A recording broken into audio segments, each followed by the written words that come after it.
Man, I guess this is Tim Week in the news because I'm just in the news all the time. Now, admittedly, it wasn't my fault that the Harris campaign accused me of calling for what is tantamount to a genocide of Democrats. That's a lie, by the way. And we are currently in the process of drafting our formal complaint. We will be filing a lawsuit. But now news broke. The DOJ said that there's this RT employees were covertly funding a U.S. company publishing thousands of videos in furtherance of Russian interests. And it is presumed that company is Tenet Media. For those who aren't familiar, this is a new media company, and we license one of our shows, Culture War, to them. And now I'm getting hit up by like everybody in the media. They're emailing me and they're tweeting at me and sending me DMs being like, what's going on with this? Well, I'll make clear immediately in the start of the show. Did you read the indictment? It clearly says that I, as well as the other personalities, were victims. We were deceived by people intentionally to trick us into licensing our content to them. I will add, I have a statement about this, which, we'll launch the full segment, but we never produced anything for them. We had an existing show that was already in production that they licensed distribution for, which meant that the show that we already produced appeared on their network. That was the gist of the deal. So there's no one from their company involved with ours. Their company paid a license fee to broadcast a show that we produce, that we run, that our employees are involved with, and they have nothing to do with. I don't know what, politically, you're going to see a bunch of Democrats making claims and all this other stuff.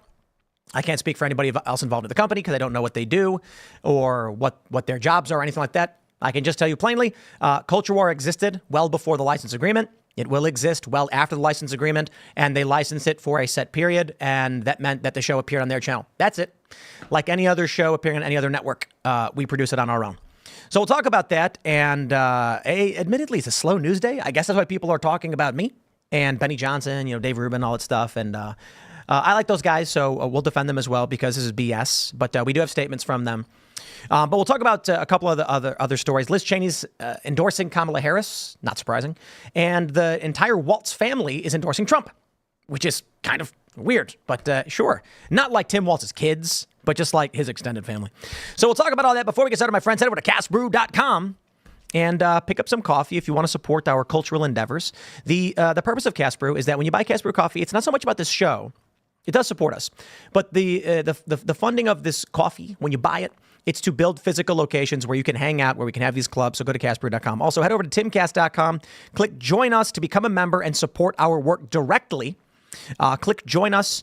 You can sign up to become a member for $10 a month or more if you'd like to give more. And then join our Discord server where we can hang out with like-minded individuals and call into our members-only after show, where you can actually join the show with us and our guests. So again, smash that like button, subscribe to this channel. I will stress, I am currently waiting on the next moves from our legal team, which should be coming very, very soon. And this battle, we are going to be suing the Harris campaign for defamation, is going to be very expensive. We don't know where it'll go. There's a lot of detractors and naysayers and critics. But if you support our efforts, please go to timcast.com, sign up, become a member. And again, smash that like button. Joining us tonight to talk about this and so much more is Anthony Constantino. Happy to be here. Who are you? What do you do? I got a company called Sticker Mule, and I made waves a few weeks ago for apparently you can't say that it's not nice to hate Trump supporters. So I sent a thing out telling our customers, people need to stop hating Trump supporters.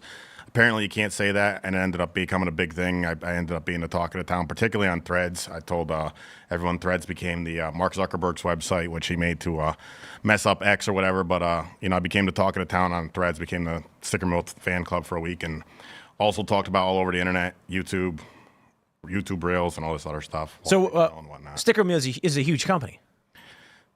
1,200 people, 39 countries. Wow. I live in Mexico, so yeah. And then you just endorsed Trump.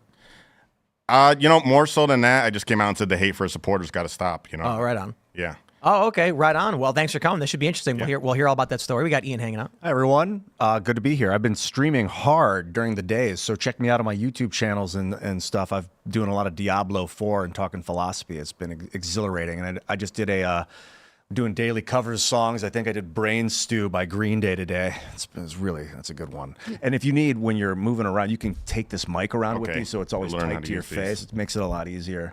Okay. Good to see you, dude. Thank you. Let's get into it. It's good to have you here. I'm glad you could join us. I'm Hannah Claire Brimla. I'm a writer for SCNR.com, Scanner News. Check them out at Timcast News on the internet. Let's get started. Here we go. From the post-millennial, DOJ indicts 2 RT media affiliated Russians, accuses them of laundering $10 million to conservative company Tenet Media to sow division in U.S. The DOJ alleged that the two concocted a scheme to create and distribute content to U.S. audiences with hidden Russian government messaging. Well, let me just take the word of the DOJ straight from the DOJ website. I'll issue some clarification. I have a statement on this, which I will read for you in a second. When I first learned of this story, literally, I'm skateboarding, and I get a DM from a journalist asking if I would talk about the Russian allegations or whatever, and I was like, what? I was like, what allegations? And then they sent me a tweet, and I'm like, I ain't reading that. Like, I'm sorry this happened to you or whatever. And then he said something. I'm like, dude, I have literally no idea what you're talking about. And so then I get some calls. After a conversation with a few people, I was like, all right, I'll put out a statement.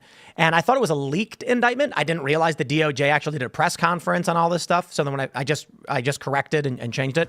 And so let me read this for you, and then we'll give the context as to what this means for us and for you. I will stress that this literally has nothing to do with Timcast Media in any way. I want to make sure that's very, very clear. The Culture War podcast is a separate company that produces The Culture War, and it licensed a show to Tenet, and that was it. There's no direct connection between this and Timcast. So they say 2 RT employees indicted for covertly funding and directing U.S. company that published thousands of videos in furtherance of Russian interests.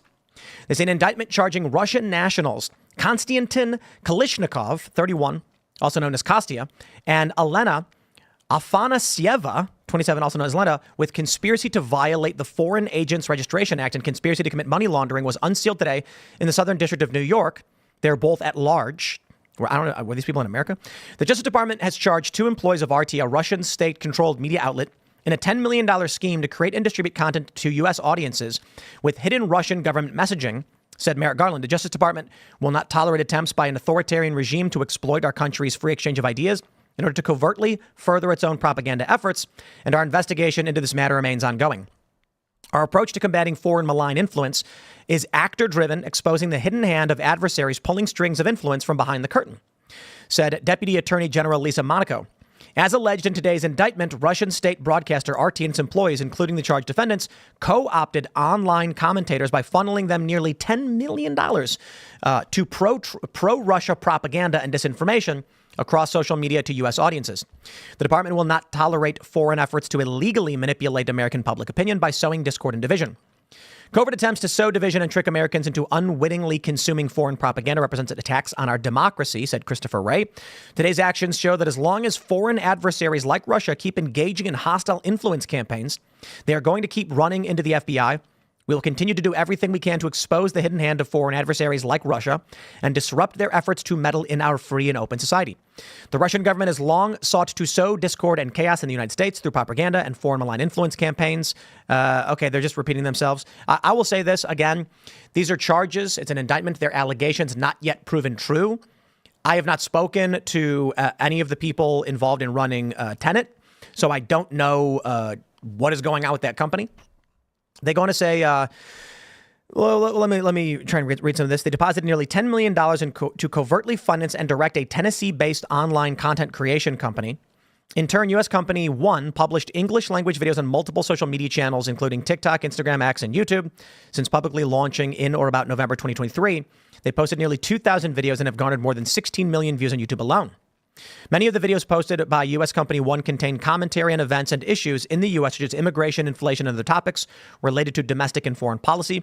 While the views expressed in those videos are not uniform, most are directed to the publicly stated goals of the government of Russia and RT to amplify domestic divisions in the United States. I mean, that's a strong opinion, but I can't speak for the people at the other commentators, so I don't know. I can only speak for what we produce on the Culture War, which is available on iTunes and Spotify. In order to carry out RT's secret influence campaign, they say these individuals posed as outside editors at the company and monitored the funding and hiring. They introduced Afanasieva as a member of the purported editing team using fake personas Helena Shruda and Victoria Pesty. They blah, blah, blah. They say, for one example, in March 22nd, 2024 terror attack on a music venue in Moscow, Afanasieva asked one of U.S. company's founders to blame Ukraine and the U.S. for the attack, writing, I think we could focus on the Ukraine-U.S. angle. The mainstream media spread fake news that ISIS claimed responsibility for the attack, yet ISIS itself never made such statements. All terrorists are now detained while they were heading to the border with Ukraine. Didn't we say that was ISIS? We covered that. We said it was ISIS, yeah. Yeah, we covered that story. We said it was ISIS. And they're arguing that Tenet was saying it was Ukraine or something. This is what the terrorist attack on October 7th. I'm pretty sure we called it ISIS, and we were like, oh, wow. I thought we talked about the spread of Islamic extremism in Europe, but Yeah. Which also is like... Anyway, so they go on to mention that $9.7 million was sent. The document names a few people, but they do this thing where they don't name the person. But if you're fans of The Simpsons, then you'll remember that episode where they said it's Principal Skinner, and he's like, a certain person has complained. We'll call her Lisa S. No, that's not good enough. We'll say L. Simpson. Yeah. And so everybody knew it was her. So when they go in this document and they basically say, like, here's a person, here's how many subscribers they have, and here's the show they produce, but we're not saying their name, you get what they're doing and why. So I got a statement for you guys. I said, my statement regarding the DOJ indictment. Should these allegations prove true, I, as well as other personalities and commentators, were deceived and are victims. I cannot speak for anyone else in the company as to what they do or what they are instructed. The Culture War podcast was licensed by Tenet Media. It existed well before any license agreement with Tenet. It will continue to exist after any such agreement expires. The only change with the agreement was that the location of the live broadcast moved to Tenet's YouTube channel.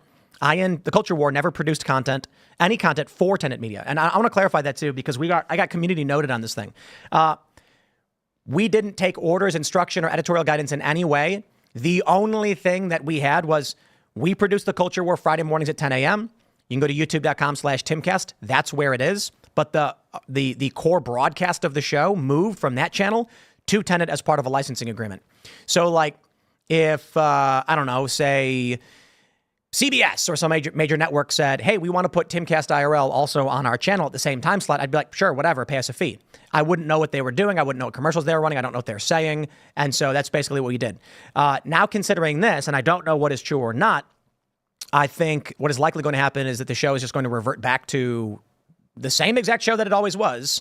And it's going to be on youtube.com/Timcast as we do. That's the only thing I can really say. I don't know. Let me read more.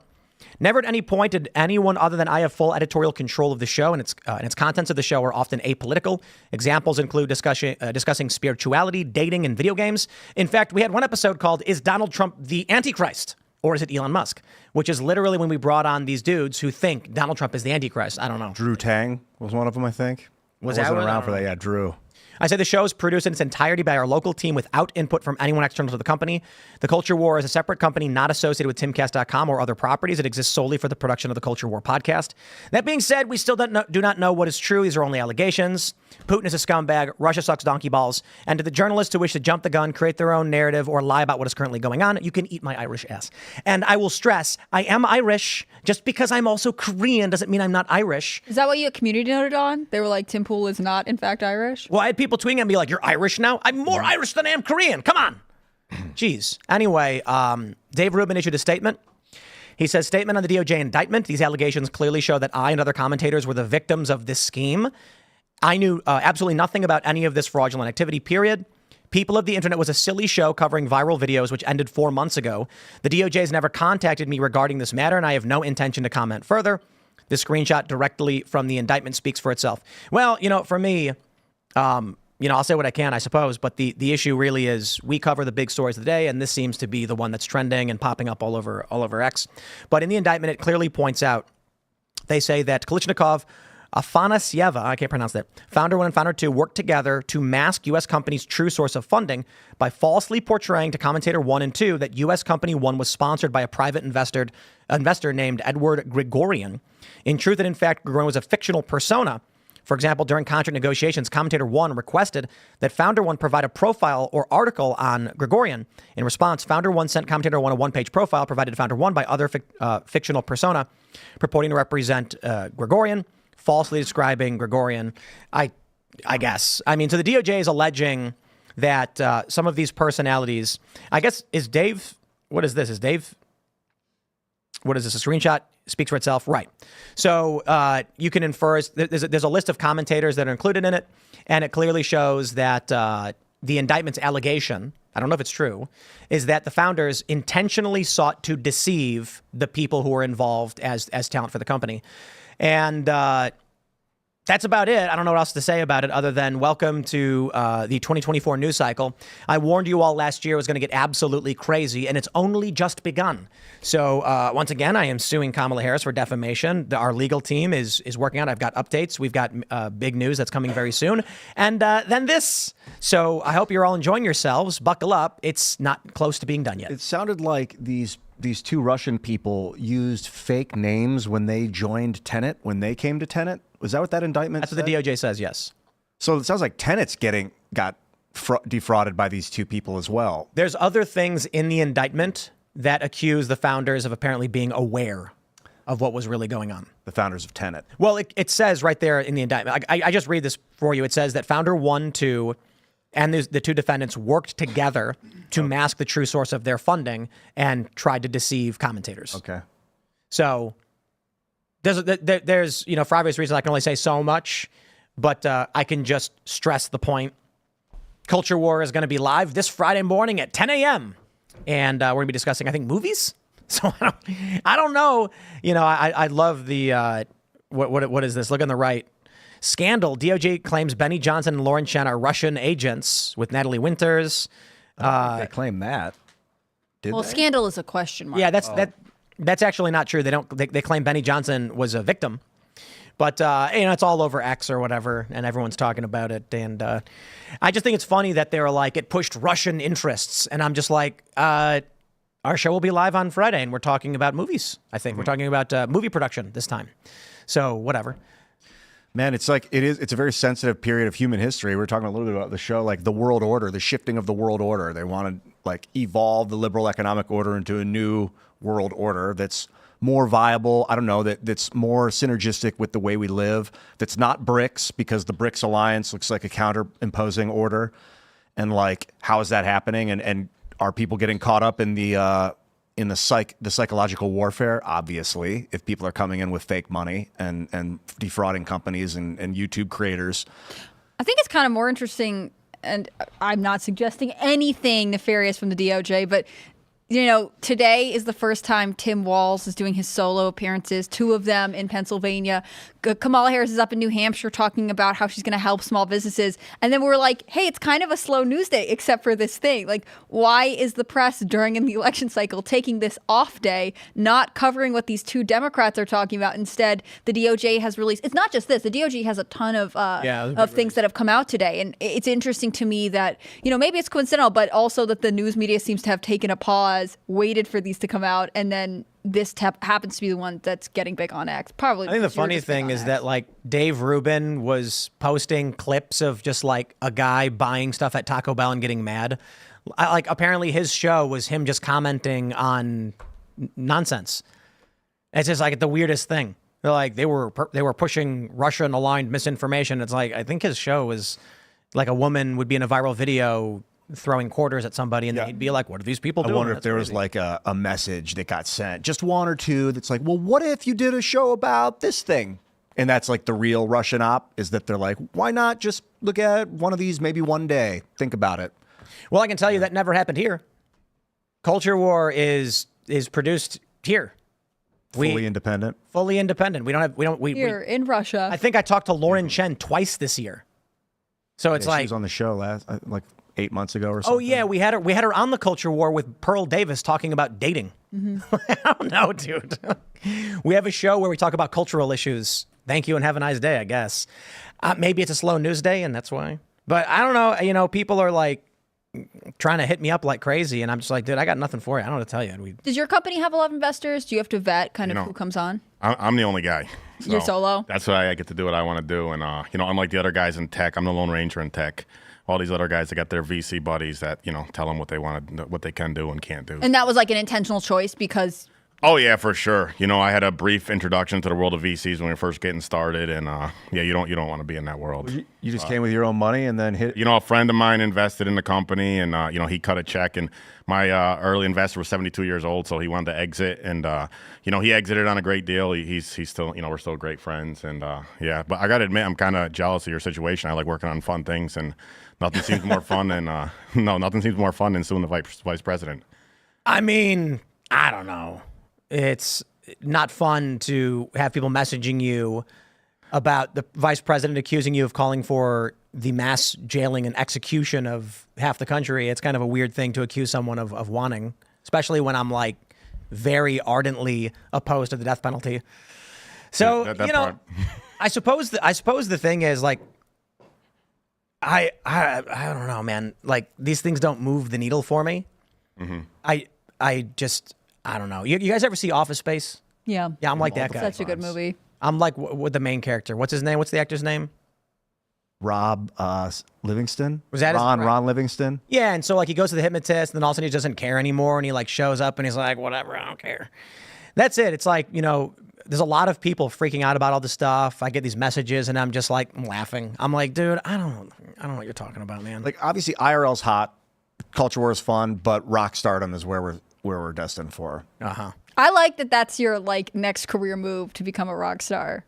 I feel like that's pretty bold. Not everyone would go that route. So the feds are going to show up, and they're going to say, listen, you know, you're too influential, and you're outside of our control. So what's going to happen is we're going to produce an album for you. It's going to go double platinum. It's going to be big, but you're going to resign from politics, and you're going to quit the show, and Ian's going to be like, done. We'll call it the New World Order. It'll be so hot, dude. Let's call it Runaway Breakdown. That's what I really want to call the show. Ian's going to knock on the door, and they'll be like, Band name, they're going to be like, Mr. Crossland, how would you like to be a famous rock star? Just quit politics and... I mean, I've never really been in politics. The whole purpose of why I'm even here is because I care about the truth. I want to understand what's really going on. And so I'm drawn to understanding politics. I don't want to mess with it that much. But this is politics, bro. That's the only thing. I don't care about politics. I didn't vote for anybody in 2016. I care about what's true. And the problem is we have an entire machine state of lies. And so it's no matter where you turn, everything's a lie. And like every government on earth is just built to lie. It's built to maintain order through deception. I mean, it's not fully deceptive. There's lots of honesty in it, but it's willing to lie to maintain order. And the crazy thing is the quote, stop making me defend Trump trend from 2016, 17 or whatever, perfectly explains where many people ended up. I didn't care. I'm like, look, the political machine is crazy. And then I'd watch Donald Trump say something on TV and I'd be like, how about that? Then the next day I'm talking to someone and they'd be like, did you hear that Donald Trump said X? And I'd be like, no, he didn't. He said Y. Why are you defending Trump? What do you mean? Trump literally said the opposite of that on TV. I watched it. Why are you lying to me? And then they get mad at you and they attack you. Then all of a sudden I'm like, okay. So I do this podcast and I say, Trump never said that. He said this. And then they're like, you're a Russian agent or whatever. So it's quite literally, if you try to expose the lies, you're right wing. I know. And the idea of like passively allowing the structure to deceive people to maintain order is like, it feels so sickeningly dirty. It's not order though, dude. The Ukraine war is not order. Like, I was listening to this interview because Zelensky has made moves into Russia now. And there was a reporter from, I would think, a totally mainstream source. I can't remember which one, NBC, ABC, whatever. And he was like, so, but do you think that, like, when you did this, did you give any warning to Washington, to Biden? And he was like, Zelensky's like, no, of course not. I have to be secret about these things. And the mainstream American reporter is like, but Americans feel like they're helping Ukraine defend themselves from Russia. And this doesn't really seem like what you're doing now. Like, yeah. I think there's a lot of misconception about what's going on. And I think that there may be people who are vying for power and influence in the world, but a lot of it is just chaos, like people grabbing opportunities whenever they can. I mean, here's the question for you guys, because I pointed this out. I was telling my friends this back in 2015. Do you like that we have cheap fuel? Do you like that we don't export things, but we get access to all these things around the world? Basically, if you like the status quo, which includes the bombing of foreign countries, the military expansionism, wars without declaration, Hillary Clinton's your candidate. And you know what? You don't got to think twice. You don't got to bat an eye. You can wake up. You can go work as a receptionist at whatever business. You can get paid your salary, and you will live under the petrodollar. If you vote for Donald Trump, you're voting for hard work, You're voting for sacrifice. You're voting for better deals for this country. And that's going to have a negative impact on the liberal economic order. So the question is now, I see the Democratic establishment, the Uniparty, like Liz Cheney's a part of it now too, what the Republicans mean. Yeah, their attitude is we will remain wealthy and in control if we go to war, we blow up anybody who opposes us. Gaddafi, you want to create a union, you want to trade in gold or euro? Hillary Clinton says we came, we saw, he died. Saddam Hussein, you won't fall in line, same thing. The U.S. will go in and take out these leaders and overthrow their countries and CIA-backed coups. That is not order. That is just military might of one faction on the planet. I suppose the argument then is, do you, and I'll throw this to you guys, believe there's a possibility of stable global order in a multipolar world, meaning multiple powerful countries existing as superpowers competing for I think there is 100%, because if the United States could do it at a state level, then yeah, like we stopped fighting. At one point we had to come together with all our differences. The thing is, we spoke the same language. That's a huge part of this system. If we really want order, de facto order, we need to understand each other. Like that's what produces order, is the ability to understand the person sitting next to you. There's a natural order that arises from the understanding. We stopped fighting, meaning like we stopped literally duking it out on the battlefield. That's what you mean, right? Because states fight all the time. They fight for resources constantly. That's one of the reasons that I hate the overarching bureaucracy of the federal government. I mean, there's this lawsuit that the Supreme Court just weighed in on. The federal government, the Department of Health and Human Services has said, Oklahoma, you have to, as part of your family planning resources, refer people to get abortions. And under Oklahoma state law, they're really strict. They have really strict abortions. And so Oklahoma doesn't want to do that. And so now the federal government has been like, well, fine, you can't have that money and we're going to give it to an organization in Missouri instead. Like, it's $4.5 million. It's maybe not going to change every single thing in Oklahoma. On the other hand, there is still fight over resources. So it'd be difficult to think of a world where governments, they might have stronger diplomatic relationships, but they're always going to, in some ways, be competing over something. And in that sense, nothing stays just perfectly stable. It's the difference of fighting and competing. And we've stopped fighting. We've started competing. And it's the same way in sports. As a kid, I used to be like, who are the Browns fighting next? And my dad would be like, they're playing them, yes, not fighting them. The federal government funds a lot of states, so there's an incentive not to fall out of line. I mean, there was one civil war in this country when the states didn't agree with what the federal government was doing. I don't know. The argument is that many people, I would say the establishment believes a multipolar world is not possible or preferable and will result in war. And at the scale of technology that we're at, that war would be very bad. They literally say this in the liberal economic order, the Council on Foreign Relations says. So if you look at what they're trying to do now with the war in Ukraine, with Israel, with the Middle East, why they hate Trump is they just want military expansionist policy because they would prefer to be in charge as opposed to China or BRICS. BRICS is winning. They've been winning well before Trump got elected. Trump's election was not the result of Russian disinformation or whatever garbage they want to say. Well before Donald Trump won, Russia and China were getting off the dollar, and they're trying to back away. And the petrodollar deal was going to expire soon with Saudi Arabia. Trump gets in because of these failures, and the establishment can't maintain the system. They can't. It is going to collapse. So in that case, and we're looking at a multipolar world regardless, or World War III, which I'd prefer not, Donald Trump's path seems to make the most sense. Secure our borders, better trade agreements, shore up our manufacturing. Surprise, surprise, the Democrats are starting to embrace Trump's policies. And maybe Kamala Harris comes out and says, build a wall and no tax on tips, then gets elected, brings in all the illegal immigrants, and then declares war on 50 other countries. I have no idea. Yeah, whether people want to realize it or not, he's a master negotiator. I happen to be a decent one myself, but I think he's a bit better than me. Let's jump to this story. From the Daily Mail, Tim Waltz's family members reveal they are backing Trump in bombshell leaked photo. Can you call it a leaked photo? A new leaked image shows members of vice presidential candidate Governor Tim Waltz's family are supporting his Republican rival. Tim Waltz, look at this. Waltz is for Trump.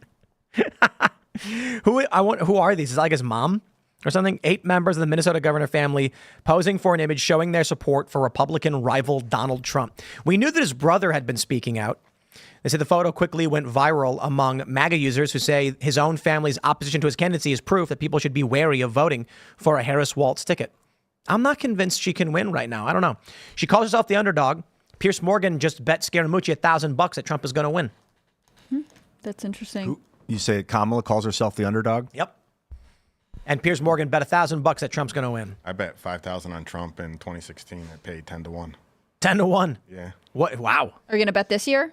I didn't bet 2020, but I think he's gonna. I think he's gonna win this year. I didn't bet 2020, but I think he's got it this year. Why do you think so? It's just he's doing right moves with the podcast. He's talking to the people. He's got his act together. The podcast he's doing. He called his son a secret weapon baron. I think he's right in that. I think the podcasts are a big deal for Yeah. sure. Absolutely. But I would say if your VP can't convince their own family to vote for him, you're in trouble. Well, it sounds kind of similar to what Kennedy was experiencing with the other Kennedys coming out and being like, don't vote for him, vote for Kamala Harris. And you're like, well, you don't always, you are not your I get family. the comparison you're making. It is making me laugh though that they're like his brother is saying character stuff, but other people in the family are just like, nope, we're voting for Trump. Like we like this guy. It makes me wonder because part of the thing that bothers me about Tim Waltz, and everyone gets to grow and change, but when he ran for Congress, he postured much more moderately. He was in a rural area and he seemed to sort of signal, whatever. He was a moderate Democrat. But then when he became governor and every part of the state was controlled by Democrats, he was like, great, super progressive now. And maybe that's the thing that his family is picking up on. Like you can't really say what's going to come from a Harris-Walz presidency because they shift based on what will get them votes, whereas Trump is more consistent in his policies. It's hard to say that they haven't actually said anything. Yeah, when it comes to candidates, like, do you want a candidate that bends to the will of the people and does what they want because they're supposed to represent the people? So in a way, yeah. But in another way, you want a candidate when they get in there, they don't capitulate to the mob. If the mob shifts and all of a sudden wants some new crazy thing, you want a candidate who's like, actually, this is who I am. This is what I believe. You voted me here. You want a candidate with some sort of sense of self, right? Because you want them to represent the people. On the other hand, if you're negotiating with world leaders, you have to kind of have a sense of what the people want and the direction they want the country to go in. They can't just always be looking for those around them being like, will you like me if I do this thing? Like, you have to make the hard decisions sometime. I don't know. Most of these people are fake. And, one of my good friends is a big tough guy. And he put it best. He said, this is a battle of real versus fake. And, whether people want to hear it or not, like, I think Trump represents real and, a lot of the other people out there represent fake. If you look, I hope he wins. I mean, the fact that he's doing all these 2-hour-long sit-down podcasts where he's just talking, Harris could never do that. Exactly. He's real. He's talking. He's answering questions. And like you said with the lies, there's so many lies being thrown at him. People ask me why I like him. I'm a big anti-bullying guy. I've been anti-bullying my whole life. I think he's the biggest victim of bullying probably in the planet. He's been bullied by everybody. But he's real. He's honest. He's done how many interviews now? 25 podcasts, and she's done one highly edited interview. And I don't even know who she is. I don't really know much about her, but. It'd be nice if she did some more interviews, but it's really an issue of real versus fake, it seems. Yeah, you travel a lot. You live in Mexico. Do people, when they find out you're American, talk to you about this, or do they know who Kamala Harris is? Because Trump was a global name. Yeah, I tell people this, like with this whole issue. I've been telling people that, like, I got in the news for just asking people to stop the Trump hate in general, and I don't think it's the whole world. It's like it's 10 million or so people that are severely affected with Trump hate, but people don't want to hear it. They don't want to believe me, but because I say there's hundreds of millions of Trump supporters, to say, well, how could that be? Only 70 million people voted for him or so. But I travel over the world, and he's liked or loved in Mexico and in Europe, and in South America alone, he might have a few 100 million supporters. I mean, people in South America love the guy. So, it's easier to talk about Trump in Mexico than it is in the United States. I mean, in certain parts of the United States, you say you like Trump, and I don't know, people either get really aggressive or they walk out the room or they say they never want to talk to you again. But in Mexico, people are mostly just curious, or they like him, or even if they don't like him, they'll say something along the lines of, I don't care for him, but I wish we had a president like that. And you hear that all over the world, really. I mean, I got people in 39 countries, so yeah, I know about this better than most, I think.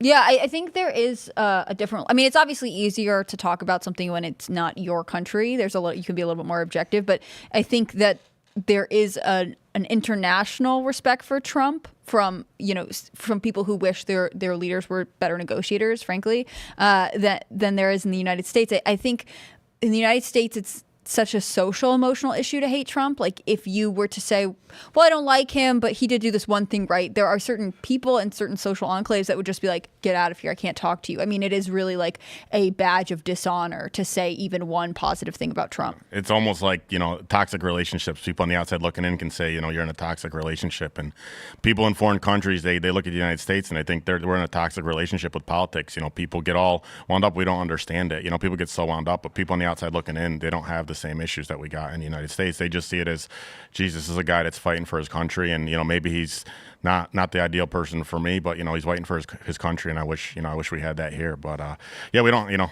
A lot of people are in a toxic relationship with politicians, in the United States, where the politicians poison their mind and make them hate their friends and family members and stuff like that over just about nothing, really. Or blind devotion. That's another form of toxicity. Yeah, exactly. I tell everybody, you become stupider when you become too much to one side or another. I mean, there's studies that prove it. Yeah. Yep. You become too far to one side, you become stupider. So even if you like Trump, don't go all in on the Trump stuff. You should be critical to both sides. He kind of represents an essence of stability in a way, but then to other people that don't like it or don't agree with that, they think he's the essence of instability. It's very weird how the polarization has been sown or divided. It's media or whatever. You guys probably know. I don't know what it is. What is it that causes the corporate press lies? Yeah. They I don't know what 60% of what they say is fake. Yeah. So I mean, you get a story like this, and you can see the picture of the family wearing the shirts. You know that it was tweeted out. Trump posted it, and you're like, okay, I can reasonably conclude the story is likely true. But then you get all these other stories, and I swear they're just mostly fake. I mean, the best example, of course, is the very fine people hoax. The media incessantly says this. Joe Biden says this. They just lie, claiming Trump called Nazis fine people, which he did not. And then you get these people who live in this cult world who won't hear otherwise. They don't want to watch the video proving it's a lie. What do you do?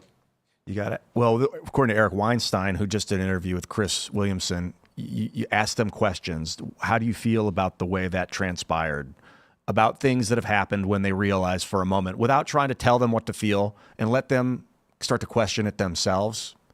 Stay calm, dispassionate, and that I think that's naive. I saw that he was talking about the. Weinstein was talking about the illusion of choice, the magician's choice, it's called, where you think you're choosing between one of two candidates, but they both represent the same thing. I think most millennials have complained about this on the internet for a long time, especially considering the Bush to Obama transition was not really anything special. And the joke among the left is that when you get a Republican president, the plane is dropping bombs. And when you get a Democrat, it's a plane dropping bombs. There's a rainbow on the plane. Right? So everybody agrees that it's all just fake choice. But this idea that you can approach someone and try the Socratic method of like, what about this? How do you think about this? It doesn't work, because what's happening is not that they're wrong and they want to be right. It's that they're trying to figure out what is socially acceptable. And so if they know that what is socially acceptable is that Trump is bad, you saying, why don't you like Trump, will result in them saying, what do you mean? Why wouldn't I not like the guy? I mean, there's so many reasons. And then you say, okay, give me one. And they'll go, why are you defending Trump? The reaction is anybody who's socially acceptable accepts Trump as bad, and you would not question that. So this idea of this, it's the Socratic method. You ask someone to try and parse out their beliefs so they can eventually discover they're wrong. It's not going to happen with these people. it does sometimes. I was talking to my father. I told this story like a couple weeks ago. We were watching an interview with Zelensky on MSNBC, and he was like, so a lot of the Americans, the interviewer was saying, are concerned with the fact that Americans are funding the war in Ukraine. And Zelensky was, the Americans are not funding the war in Ukraine. This is after we gave him $61 billion. At the end of the interview, I told my dad, well, that's crazy that he blatantly said we're not funding the war after we just gave him $61 billion. He's like, no, he said we're not fighting the war. I was like, no, he said funding. He's like, he said fighting. And temperatures started to rise. I was like, let's rewind it and watch. We did. He watched it. He saw that he said we're not funding the war. He saw I was right. And me, rather than going, see, you're wrong, I was right. Rather than doing that, I said, well, what I didn't say, what I should ask him is, how do you feel? And then let him kind of experience that dissonance, because that's the beginning of cracking open that path. I don't know. I got a simple solution. I think if you're like me and you got somewhat of an audience, but people don't necessarily know your politics. I spoke to 5 million people. If you're like me and you like Trump and you got a good reputation, you just got to speak up and admit it, because I think the fact of the matter is if everybody that liked Trump spoke up in unison and started admitting it, particularly highly intelligent people with good reputations, if everybody spoke up all at once, the Trump haters, they'd be in shock. I agree. And it would go away very quickly. But, Yep. Everyone's staying quiet. So hopefully, I think people are starting to do it. Elon really led the way doing it, and other people, Kanye in a way did too. People don't like when I say Kanye, but I think it's just normalizing it, right? Yeah, but exactly. People, if you like Trump, hopefully, I don't know, not to like whatever talk about myself, but hopefully you saw what I did and what other people are doing, and there's really a short amount of time. You gotta speak up and say you like them, and particularly if you have a good reputation, and take the hits. And I can tell you, like, it's mostly all talk and no action. The people saying stuff about you, it's going to be mostly all talk and no action, but you got to speak up. Indeed. Yeah, that's the solution to a lot of problems, but a lot of people don't want to. They don't speak up. They're scared of losing their jobs. And so you end up with what people refer to as the secret Trump voter. But I guess without the massive public support, the institutions will continue to pump out lies, continue to try to radicalize people or terrify them into not supporting the better candidate. Mm-hmm. And I think the media has depicted people who support Trump as extremist others. Like it's scary when they're in your community. If your neighbor has a Trump flag, you should be nervous. Like it's fearmongering, which I think is a big play for any kind of left-wing outlet and left-wing political party in America.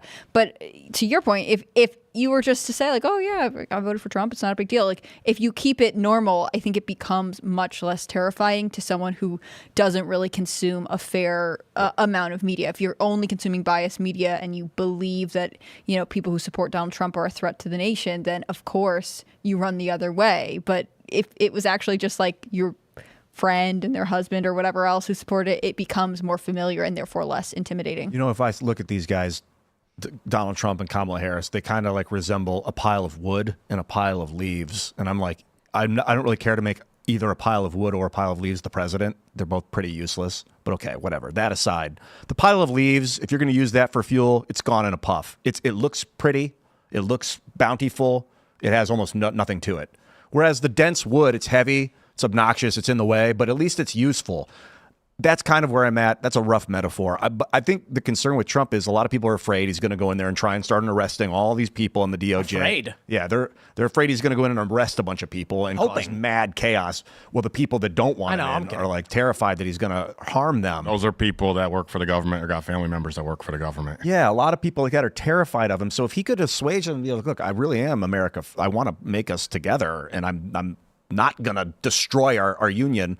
And then there's people that support him. They're like, no, you have to go after all these. You can't win the hearts and minds of the world if you're going to go arrest a bunch. Like, no one's going to let you into the office if they're like the people that run the show are the administrative state. Mm-hmm. They're not going to let him in if they think he's going to arrest them all. Right. For like the January 6th bad guys supporters, are not going to let the good guys stop the bad you have to work with the bad guys to make this the real deal. You have to join the bad guys. Otherwise, the bad guys won't let you in. You have to join them in that you're working towards a similar purpose, which is global stability. Now, however we get there, you're going to work with evil people and you're going to work with good people on the way there. However you see those people. And if you're good, you might see evil people as evil. If you're evil, you might see good people as evil. It doesn't matter. But we need to figure out how to develop the new world order with him. If we really want Trump to be president and for people to trust him, we've got to figure out how to do this legitimately. So you think NATO needs to expand into Ukraine and control all of its borders straight up to Russia's western front. Israel must be funded and expand in the region and control the Gaza and the West Bank. And China should be repelled back from Taiwan, and Venezuela should be sanctioned and shut down. And Trump should do those things. That's the military victory. That's what we've geared our economy towards since the late 60s, early 50s, maybe even late 1949 on. And that's really where the ball is rolling. So to just hit the brakes would destroy, pure chaos. It would be, God knows, the terror that would ensue if we stopped the machine all at once. Yes, but what happens when the car is breaking down? You pull over. You pull over slowly, and then you get the car agree. fixed. That seems like what Donald Trump is. And the Democrats are like, no, slam the gas and just push it as far as we can until we can't go any further. Right, and it's not working anymore. Technology's too easy to come by. The Russians have better hypersonic missiles than we do, according to the Russians. Well, I don't know about this, but that's what Putin keeps claiming. Sure, he claims a lot of things. But it's like two hypersonic missiles. Doesn't matter who's got better ones. They're both going to hit. I like your analogy, though. Donald Trump is, the car is breaking down, let's pull over, fix the tire, maybe check on the engine. But hey, if we pull over, the other guys are going to speed past us. Yeah, well, if we keep going, the car breaks down. The Democrats are saying, slam the gas as hard as we can, even if the engine blows, and we'll make it as far as we can, we'll win the race. We'll be the king of the ashes. Because if we have a multipolar world, they think that we're going to lose inherently. Maybe that's like self-depreciation. They think we're not good enough to win the world culturally. They think if we don't control it militarily, then we don't win. I think the dream of the liberal economic order has always been to control the entire planet as a single economic bloc. And they can't because there's conflicting powers, such as the Soviet Union was one. It collapsed, but Russia is still powerful enough. Then you have, of course, China. And China's massively expanding, and the Western forces, the liberal economic order, cannot stop them. They can't do it. They're trying. They can't. And based on what's going on with Ukraine and Israel, it looks like they're willing to go to full-scale nuclear war in order to get what they want. Annihilation or nothing. Donald Trump is the let's rebuild America and make it work and function properly, and then we'll revisit where we can go internationally. I would rather have functioning jobs in the United States, better trade agreements, secure borders, functioning governments, equality under the law, as opposed to hundreds of billions of dollars spent on funding a war in Ukraine. That's the Christian look on things, is like take the plank of wood out of your own eye before you try and take the piece of dust out of your neighbor's or your brother's eye. Like fix yourself, fix your country, fix your car before you try and win the race. But if the race has to be won at all costs, get there with a devastated car. Maybe you'll get there, maybe you won't. Like, I don't know what's going on behind the scenes. I'm not terrified. I'm not terrified that if Russia takes Sevastopol and secures the Donbass, that everything's going to hell. I'm not. I feel like if we can figure out one language, that we actually can start to work together, and that Russia and China and the United States can become the world police together, with India, obviously. But we need to patrol the Arctic. We need to maintain order. We need to make sure we don't poison ourselves. I don't want to be the world police. That sounds awful. I also don't want one universal language. That also sounds awful. Well, it's a common language. I understand wanting unity. I understand wanting people to work together. I think we just have to be realistic about it. I mean, people are always going to have tensions and have goals that are conflicting. Really, for America, I think that the best move is to have someone who can have good diplomatic relationships with other countries, even if we don't see eye to eye, and even at times their goals are at odds with ours. And I frankly think that's Trump over Harris. I mean, imagine if we all spoke different languages at this table. This show couldn't function.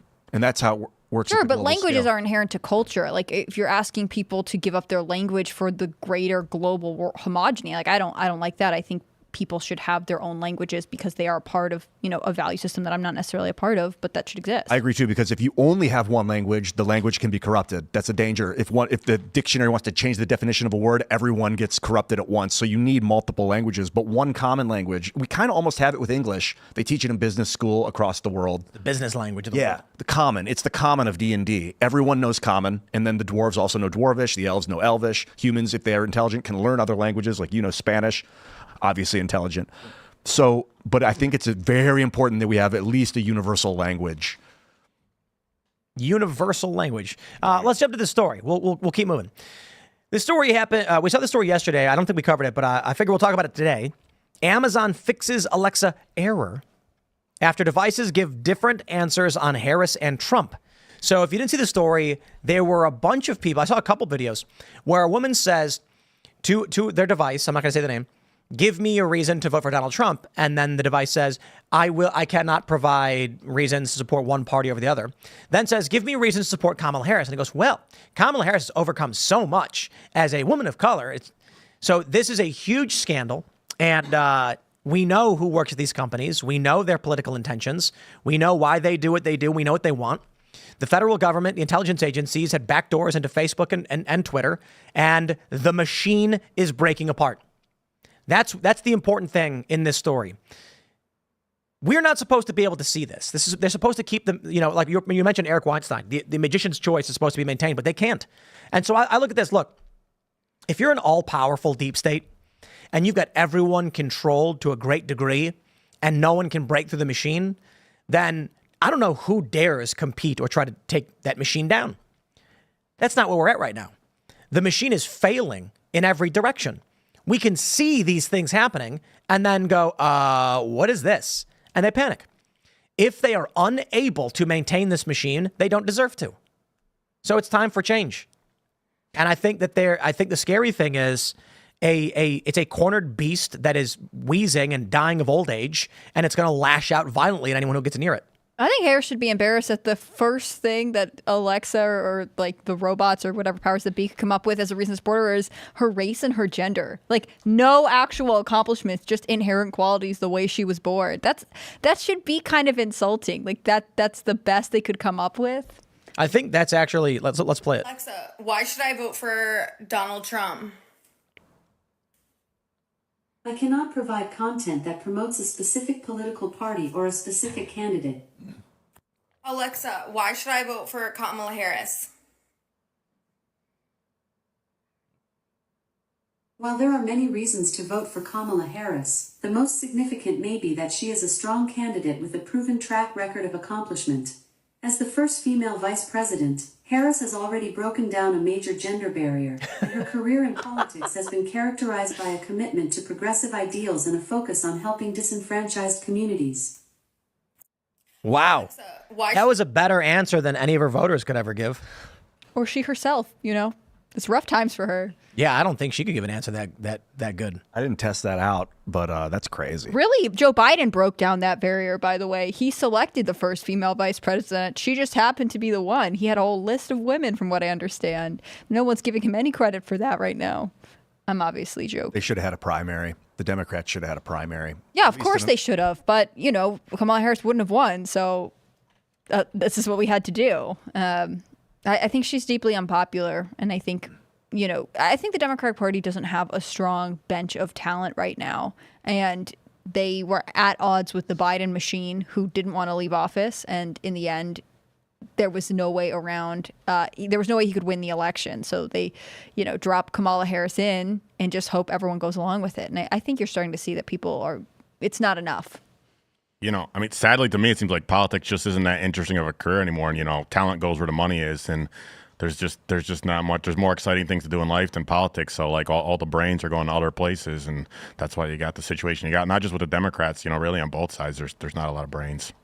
Kind of good, though. You want people that have already succeeded in their private lives to come do politics later in life, I think. It's a lot better than getting like a 23-year-old or 27-year-old nobody. No offense, AOC, but like she didn't really make a business and like govern a company and like through merit. She just got voted in as a popularity contest. You got voted in for a popularity contest, and now it's like, are you going to do politics for 50 years? Like, what's your real contribution to society other than talking a lot? I would argue she's probably one of the biggest brains, or she actually has a skill set. She's a great talker. She's a great communicator. So she's one of the biggest brains they got. Which maybe that's good, maybe that's bad. But she's she's indicative of the biggest brain maybe you got in politics. And outside from Donald Trump's probably the most vetted person, and it's a once in a life opportunity to have a guy with his level of vetting, plus Elon Musk, plus all these other highly intelligent people that want to get involved in this next administration. It's a once in a lifetime opportunity. Personally, I do like AOC a lot. Like I would enjoy her presence, and I'm glad that we have intelligent people working. Speaking from my own experience, I don't have enough self-confidence to run for office because I haven't done anything worthwhile with my life. I didn't mean that I just meant like she's indicative of maybe the the highest IQ people that are going for politics right now. I think she did change a tone in politics. Like one of the first articles I read about her was about the fact that she was doing her skincare routine on the train from New York to DC on her Instagram, where she has a lot of followers. I mean, she is indicative of someone who realized the importance of social media and really built a brand from herself for that, because there are a lot of people who don't watch the news, but they do scroll Instagram. And so to be able to connect with them on that level is interesting. It gives her influence. And I don't think that was just an accident. I think you're right. That is a strategic, she obviously saw value in it that maybe an older politician wouldn't have. I think there are always going to be personality types that are drawn to government. I mean, that was true from America's founding. And I think we're glad that George Washington decided that was the path he wanted to go. But I think there's a difference between people who have a balanced life. Like if you're obsessed with one thing and that's all you do, are you able to effectively negotiate different laws and bills? Do you have counsel? Do you have life experience that can say, hey, this is why this deal would work out? Or, do you really know the lives your constituents are living if you've been in politics for decades? You might be kind of out of touch at that point. George, so I understand Washington, he spent time with the people, with the troops. He served the British Army. He served the American Army. He didn't say, put me in charge, guys. He was a just surveyor. there, he had present. Armor. Yeah, he did. Yeah, stuff. and so they put him in charge because he was the best at what he did. He didn't seek it. He didn't want it. He didn't like political parties. He could see the danger of people falling into these cults of political parties. He didn't want to be king. He wanted a just, organized system.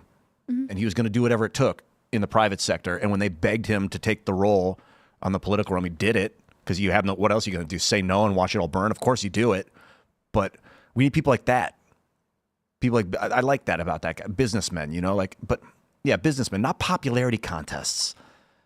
I don't like the, you know, and of course you can buy popularity with your business money. That's all it is. Maybe. That's all it is. And so the Democrat play is everybody votes no matter what. And you've even got Australia. I think the stupidest thing in the world is mandatory voting. That's the stupidest thing in the world. People who don't know what they're voting on voting. Why would you want that? Unless your goal is just to manipulate the system. We want voting to be harder. Yeah, like reasonably challenging to the point where you need to want it. Yeah, just make the ballots blank. Like you have to write in a name. Yep. So you have to know who's there. Yep. That's a cool idea. That's the only way to do it. And if you spell the name wrong, your vote don't count. So it's a literacy test combined. Nice. Yep. Absolutely. be a problem. You know, there's this a problem with what?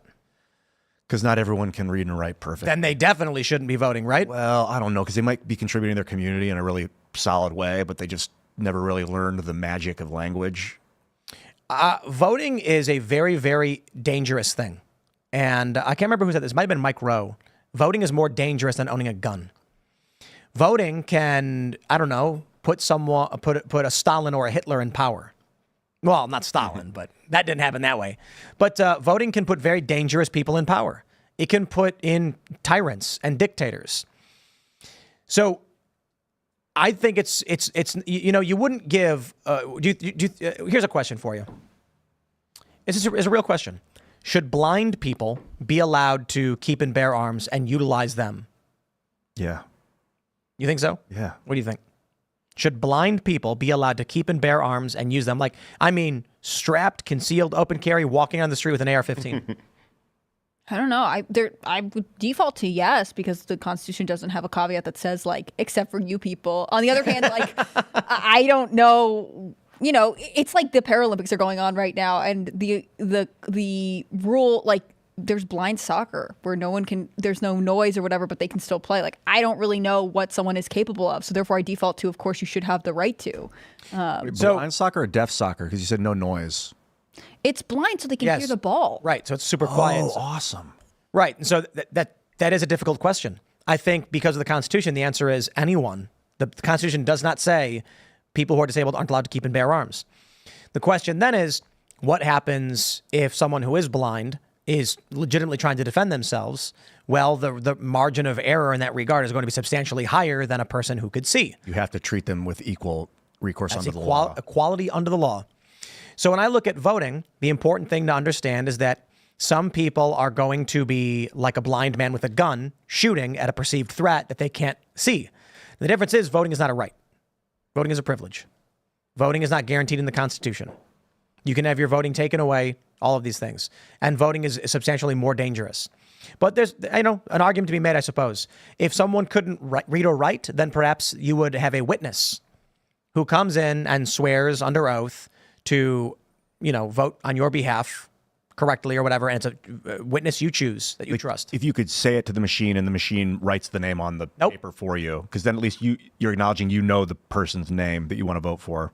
I don't trust that, because a person who couldn't read or write would then have the machine, they would say Donald Trump, and it would go Kamala Harris, and they'd go, yeah. Yeah, well, that'd be a problem. But assuming that it was a working witness that they brought in on their behalf is someone they trust and they've chosen themselves.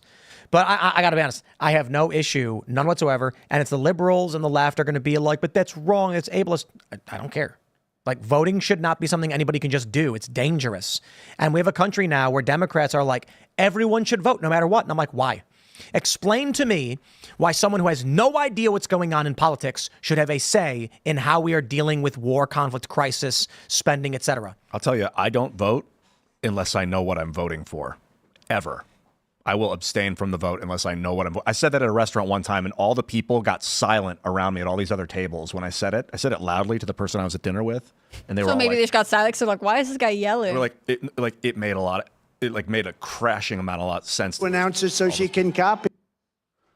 And it was like, pal, I didn't expect people to President Trump? get shocked in silence from hearing someone say that, but it's true. I will not vote for unless I understand what I'm voting on, ever. Are you a voter? Do you like to? I vote. I started voting in 2016, believe it or not. But, I don't mind stupid people voting. I think my big issue is the lack of sensible conversation around the mail-in votes, because it's been, just illogical conversation on both sides, really, with, some people want it to go crazy with it. And, to be honest, the Republicans and even Trump don't explain the counter argument correctly. The big issue with it is it guarantees voter intimidation. And so I'd rather stupid people vote in person and we get rid of mail-in ballots, because it just guarantees voter intimidation. And it's very easy for people to go around saying, sign here, vote for this person, or I'm not going to be your friend, I'm not going to, be your girlfriend anymore, your boyfriend anymore, whatever the case may be. It's guaranteed voter intimidation if you got the mail-ins, and nobody says that. Maybe I'm wrong in saying that. Maybe that's the reason I'm the only person saying it, but I think I'm right. Well, secret ballots is important. Exactly. There was this whole thing about the sanctity of the secret ballot.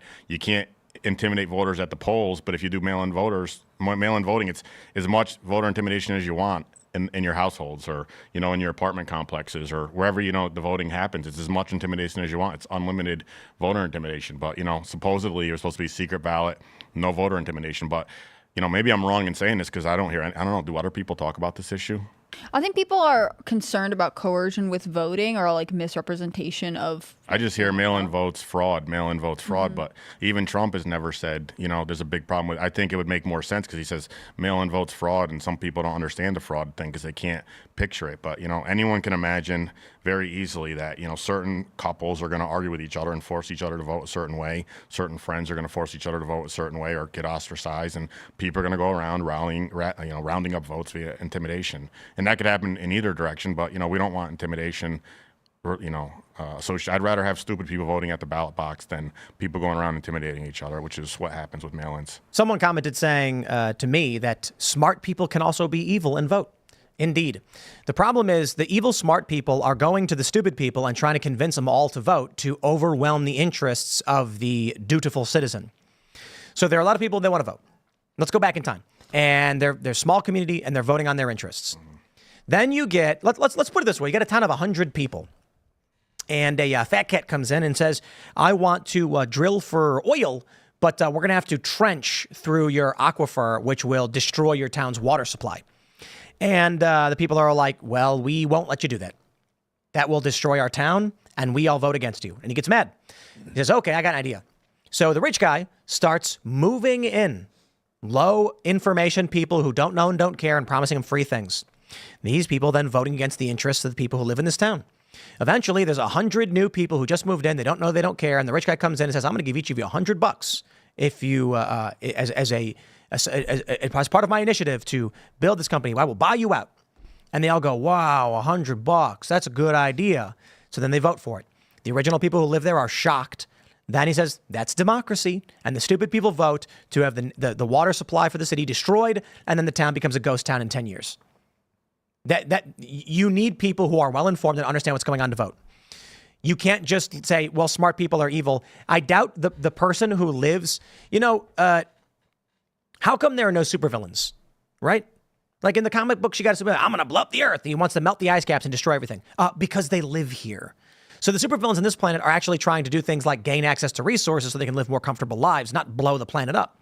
But why not? Because they live here. Not necessarily. You got miserable people that want more misery. It is true, but they're few and far between. Yeah. The people of means, like if you look at all the wealthiest people in the world, what do? They buy massive yachts. They buy private islands. They want to live in comfort. And they want control. Maybe they don't care if people die, but the more people they have under their control, the more things they get, the more luxury they can have. They can have Wagyu cows on their island or whatever, and then build an underground bunker. But you need people to do the work for you. So I've been saying for a while that the whole tech situation, people don't understand. It's revenge of the nerds. These were people that were bullied the whole time in life, and now that they got power, they are supervillains in a way. But maybe I'm wrong. I feel the darkness within me in that. You might be a supervillain. But what are they compelled to do because they were bullied? Like bully to Trump voters and use whatever they can to beat the by and large. Let's be honest. There's a stereotype that Trump voters are, I don't know. There was even a girl at the DNC saying she likes Republicans. They're more attractive. They get more girls. They have more fun. Whatever people might say. And now it's entertaining. It's not true. And it's revenge of the nerds in tech. These are guys that by and large didn't have fun childhoods, and that's unfortunate. I don't like bullying. I don't like that these guys got bullied. But it's their moment in the sun, and they took their rage out on the Trump people through. So how does that manifest in voting? Trump will say we have to secure our border. We have to get a better trade agreement. That's the truth. And then the evil people will look at all the masses and say, I'll pay off your loans for you. And they go, cool. I don't care at all what Trump's talking about. Free money. And then they vote for the bad guy. Mm-hmm. So when stupid people are, that's why I'm saying the voting thing is not about trying to stop stupid people. That's not the point. The point is there has to be some effort involved where you decide you're going to vote. Universal mail-in voting breaks that down. And now you've got people going door to door and saying, hey, fill that out for me. And they go, oh, okay, I guess. And they don't even know what they're voting for or why. You've completely removed the process of voting from the voting process. Now it's literally just how many pieces of paper can you collect? No, if I had nothing to do all day, I could walk around and round up, hundreds of votes if I wanted to through the mail-in system. But, I got other things to do. But there are people in life that, clearly don't have things to do all day, and they go and do that. So the right is telling people the truth and saying it's going to be hard, but we have to do this or we're in trouble. And the Democrats are saying they're lying to you. I'll pay off your loans. I'll give you free money. So stupid people just say, give me the free money. I don't care. But if you try to go to these people and say, you realize that's going to cause hyperinflation. It's going to damage the economy. Minimum wage increases result in layoffs and businesses closing.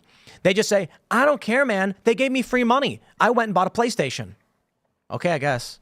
I'm going to defend it. I don't think there's as many of those people as you think. I think it's by and large with the mail-in votes, people that are just signing things. They don't know why they're signing them, And, exactly. And it's not even as much of it. Most people are actually pretty smart. Even I run a manufacturing company, and I love being in the factories. I love factory workers. I don't hang out with business people. People always ask me who I know in the business world. I know almost nobody. But, factory people are very bright, very intelligent. And, I don't think there's so many of those people that are voting for the free money. I think it's by and large the issues of the mail-in votes. People are just signing, here, sign this. But that's exactly my point. Okay, so we got the same point, but yeah, exactly. Right. So Democrats can go to someone who has no idea what's going on and say, just fill it out. And they go, okay. Yeah. And then Trump supporters are desperately trying to say, our country is in trouble. And the Democrats are like, don't listen to them. They're Russian. They're liars. And the other people go, okay. And then you get these moderate podcaster types or these liberals on X too, who've maintained this for a decade, being like, both sides are bad. And then the Democrats say, but they're lying about everything. How'd you get into what you do? Me, just on my co-founder, 72 years old, and I saw this company called at the Base Camp. It was a famous company at the time. Everyone wanted to be like them, and I was just BSing about starting an internet company. And my co-founder moves really quickly. I BS with him. He never used a computer before, and he said, what the hell do people do on the internet? And I showed him, and believe it or not, he's a brilliant guy. And he said, I went home, Anthony. And he came and saw me the next morning. He said, Anthony, I went home, I drank a bottle of vodka, and I decided we need to start a company together. He said, but you got to decide today if you want to do it or not. Great way to make business decisions. Yeah, he said, you got to decide today if you want to do it or not. And I said, I don't know, can I get a little while to think about it? He said, word for word. He said, no, Anthony, you showed me the internet last night. You're 5 years too late. We got to get started right now. And so, I agreed to do it. I didn't even know what we were going to sell. Just let's get a company started. And so, one of my number one principles in life ever since that, is move quickly. Yeah. And so, we had that conversation. We launched Sticker Mule 3 months later, and now it's 14 years later. We got 1,200 people. How did you decide on stickers or what you're doing? We went to hire programmers. It turns out they ended up being fairly. They liked us at the time. I don't know if they still like me. If they're listening right now, they're far left guys, but I really like them. But we went and found these programmers, and we said, "Geez, we want to hire you. We're going to start an internet company." And they said to me, the guy actually had a phone number on his website back then, and he got acquired by First Data for a lot of money. But he said to me, what do you guys want to sell? We said, we don't know yet. And he said, well, what's your budget? And we said, we don't know that. And my co-founder, you could tell he was older. He said, we've never been on the internet before, and we hope you could advise us as to what that would cost. And the guy said, listen, I don't mean to be weird, but the internet's hot right now, and I get a lot of weirdos calling. You guys sound like a bunch of weirdos, so I can't work with you. And the guy looked at me, and my co-founder looked at me, and I said, well, we could spend $100,000. And he said, I'm in DC. You can come next week. And so I went and saw him next week, and I'll give him a lot of credit. He only charged me $50,000. He built the site, and I ended up stealing his 2 top developers. They came to work for me after that, but I think he still likes me. Hopefully he does. But anyways, we started. Yeah, we launched 3 months later, and he said, I want to work with you guys. I like you guys, but could you please figure out what the hell you want to sell? So. And then you were just like. We went home and we just started. I liked comedy and funny things, and I thought animals are funny, so I just word animal, whatever the case may be, and I don't know, ended up being Sticker Mule. And then was it just a good overhead, stickers? It was fairly inexpensive to get into, we did it, it was fairly inexpensive to get into stickers. We looked at buttons too, it was like we looked at buttons, but yeah, it's fairly very inexpensive at the time to get into stickers. It still is. That's why there's a lot of competitors, but most of them, get dozens of orders a day, and we get a little bit more than a dozen orders a day, but Yeah, it was very inexpensive to get into, and then we got lucky. Some weird tech company stumbled upon us. I actually found them on Twitter, so I do owe Twitter a debt of gratitude. And we found this massive company on Twitter, and they wanted to buy stickers. They were buying $500,000 million worth of stickers a year. So this company ended up going bankrupt. I think they bought so much stickers from us as a VC. Yeah, it was wacky. They wanted to replace Nielsen, so there was a tech company called Get Glue, and they wanted to replace Nielsen's, and you would check in to say you watch a show, and you would win a sticker. And they started, and it scaled so quickly. They went from shipping like 20 orders a day to like within a few months they were shipping out like 5,000 orders a day of stickers, and their annual spend shot up to like $1 million a year. And then they calmed it down around $500,000 a year, and they ran through all their money, and they went bankrupt. And they transfer us about a few $1 million in capital to fund the beginning of Sticker Mill. So I don't know where these guys are in life, but I owe them a debt of gratitude too. They funded our early years and paid for all our equipment and software developers and whatnot. And now we got 100 engineers, and we're doing a lot of cool things. Did you guys look into doing NFTs? People ask about that. I don't even know what the heck NFTs are. I don't even know what crypto is or any of this stuff. I didn't even know what social media was. Like, I was gonna say, I wouldn't go on social for the first 10 years. I feel like you're the opposite of NFTs. NFTs are like in the internet, guess, but you guys are actually ultimately producing a physical product. We're printing things. Yeah, people want to turn NFTs into stickers, I guess. I don't know what these things are. I'm old school. Like, I'm like a guy from, I don't know, people say from, that, this is kind of why I like Trump. My co-founder's in his 80s. My dad had me very late in life. He died when I was 8, but, my dad would be over 100 if he was alive today. So I'm sort of, I don't know, an old school person. I don't really got a lot in common with most of the tech world and whatnot, which is, I think, why maybe I see the value in Trump that a lot of these guys don't necessarily see. You could do like barcodes on your stickers, like a print run of 1,000 with unique barcodes, and each one gives believe you it or not, access that's to a an top NFT. request. We never did sequential, whatever you call it, sequential numbering. They're all fungible then, yeah. Yeah, we don't do all that. One day we could do it if we wanted to invest the time to figure out how to do it. But our big thing right now, and like maybe we'll get you guys on at the end of the day, we got Daily Wire and Ben Shapiro and Don Jr. and Mike Tyson's joining, and we got a stores platform now. So we built our whole company, 1,200 people. Just you come to us, you buy whatever you want. And, we ship it out. But now anything you bought from us, you can sell through us. So you can have stores. We're in beta right now. 9,000 people launch stores. Our biggest seller is not Don Jr. It's a guy named Ricky Berwick, who I don't know if people know him. Yeah, of course. He's hysterical. He's coming to hang out with us this weekend. Comedian. Yeah, he's really funny. In fact, you're talking about breaking ground with Kamala being the first female, whatever. But, I actually broke ground. I fired myself 2 weeks ago and made Ricky Berwick the CEO of Sticker Mill. So... So I broke ground the first time, a disabled person from Canada. I think first time a disabled person was CEO of a major tech company. I guess I don't know if you can call us a major tech company. I do. But it's very inclusive of you. What is his disability? I don't know what it is. If it's private, I don't care. He's no, just watch his videos and you'll get a look him up. I would say rather than me going and explaining it, cool. but Ricky, you got to look him up. He's an incredible comedian. If you guys never met him, he's incredible to me, and he does all his jokes on the fly. In fact, I got in trouble he's been selling these R-word passes. I won't say the word anymore because I said it and I got in trouble. It's our number one seller, R-word passes. You're not allowed to say that anymore. But that's his number one. Yeah, look him up right now. But does he do what? He does all these Tony? skits, and he came and visited us, and he was banging out 5 skits a day, and he writes all the jokes himself, and he does all his own. He's hysterical on Twitter, replying to people and whatnot. Oh, I know Ricky, dude. He's amazing. Yeah, he's unbelievable. That's awesome. He's a really great comedian. That's awesome, dude. Good act. He's a good actor too. He's giving me act. I never acted before. I never done any of this stuff before. So, So what are you doing now that you're fired? Like you fired yourself. Well, I got rehired. Now I guess we're co-CEO. We're going to take turns every other week. That actually was a tabloid star too because of this. Because I got fired, and people thought I really got fired. I mean, maybe I did really get fired. It's like you have to ask yourself at some I'm not sure.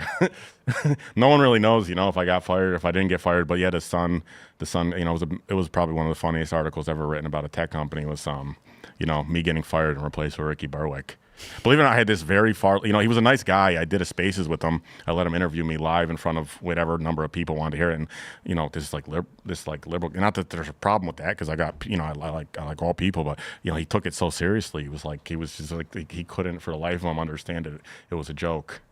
or why. And was this after you sent the email saying like people shouldn't freak out at Trump supporters? Yeah, I did that, and then Ricky came and fired me, and then we installed Ricky as the CEO, which was people thought, and then the Trump people got mad at me, and they said how they didn't get mad at me, they got mad at the company, they got mad at all my employees for firing me because how dare they fire a Trump supporting CEO, but I don't know, it was too funny not to do it, so it was. Are you just on the board, like as the president of the board or something? We made a video, and the video went sort of viral, like Ricky coming in on his wheelchair, and me getting fired, and we just came out with white label hot sauce. So yeah, he wheeled in to the thing, and his handler said, "Ricky, you just been fired," and they just fired Anthony Constantino, CEO of Sticker Mill, and they voted you in as the new CEO. What do you want to do first? And he looked at the thing and he said, "Name the fucking hot sauce after me." I'm sorry, I don't know if I could swear. Yeah, well, that was a good joke. And then we came out with white label hot sauce, Ricky Berwick sauce being our #1 seller. But maybe we'll get Tim Pool sauce soon. We got some in the other room. With the same company? Sticker Mill does. Yeah, we make hot sauce. So yeah, this is we like comedy, so we started selling hot sauce. We got we actually have one blind taste test against 270 other hot sauces. I wish I'd known. We started selling it as a joke. People said it would be funny if you sold hot sauce. I said it's only funny if it's the best one. So we got the internet's best hot sauce. It was called mule sauce, but now it's called whatever you want to call it. You can call it Ricky Berwick sauce or Tim Pool sauce or Don Jr. spicy sauce or whatever, Trump sauce, whatever you want to call it. I need some Tim Pool sauce. I'll tell you. I think so. Yeah. I wanted some hot sauce earlier today. Couldn't find any. Can you make the sauce black and call it graphene sauce? Not yet. Then Ian would be. But it's coming. Let's jump to this story. Let's talk about tech. We've got this one from The Guardian. Yes, it sounds like a conspiracy theory, but maybe our phones really are listening to us. It's an opinion piece, but big brands already know far too much about us. Cox Media Group's active listening software adds a whole new layer of creepiness. So let me just, before I read this, do you guys think your phones are listening to you? Yeah. Of course. So I went to the mall, and we were going to Zoomies. I needed to buy, I was picking up, what was I grabbing? I need to get bearings or something. And so it was closed, and it opened at 10. I opened it at like 11. And so it was like 10:50. And I'm like, eh. So Allison and I, we walked down to the end of the mall, and there's some table tennis, ping pong. And I'm like, oh, we did not say ping pong. I didn't say, hey, look, ping pong table. Let us play a game of ping pong or something. I just put my stuff down, and I was like, you want to play? And then we played. I cannot stop these ads from popping up incessantly on my Instagram now. And it's pissing me off because I could not care less about ping pong. So I keep having to flag it, being like, I don't want to see this, but it keeps sending me this stuff. And I'm like, how did it know? Mm-hmm. Was it in your pocket? Now you're going to get stickers and hot sauce for the next week because of this conversation. Yeah. Dude, my TV, like the ads that come on YouTube TV, it's like, what? How do they know this stuff? Was the phone in your pocket while you were playing? Of course. So it was measuring the way you were moving, and it was like, oh, he's definitely playing ping pong. Yeah, maybe. Or it's just listening to the... and it's like they're playing. Or it knows that there's a ping pong table there, like it's tracking your location. I was on a trip with friends once, and we were in Florida, like doing whatever. My phone was plugged in a room upstairs, and we were talking about, we all grew up in New England, LL Bean duck boots. And they're just like an iconic thing. A lot of people wear them. We're talking about it for whatever reason. 20 minutes later, I go upstairs to get my phone. First ad is the LL Bean duck boot. No one had Googled it. We're just talking about it. But like, they're obviously listening to you. I just like that this person is being like, it sounds like kind of crazy, but it might be happening. Well, look at this. They say 404 Media got a hold of a pitch deck from Cox Media Group touting its active listening software, which targets advertisements based on what people say near their device microphones. The presentation doesn't specify whether this voice data comes from smart TVs, speakers, smartphones, but the slide where it extols the power of voice has a picture of people looking at their phones. So look at this. Google partner since 2023. Oh, no. Since the program's inception 11 years ago. Look at that. Amazon. CMG was Amazon Advertising's first ever media partner. And so, it's members only.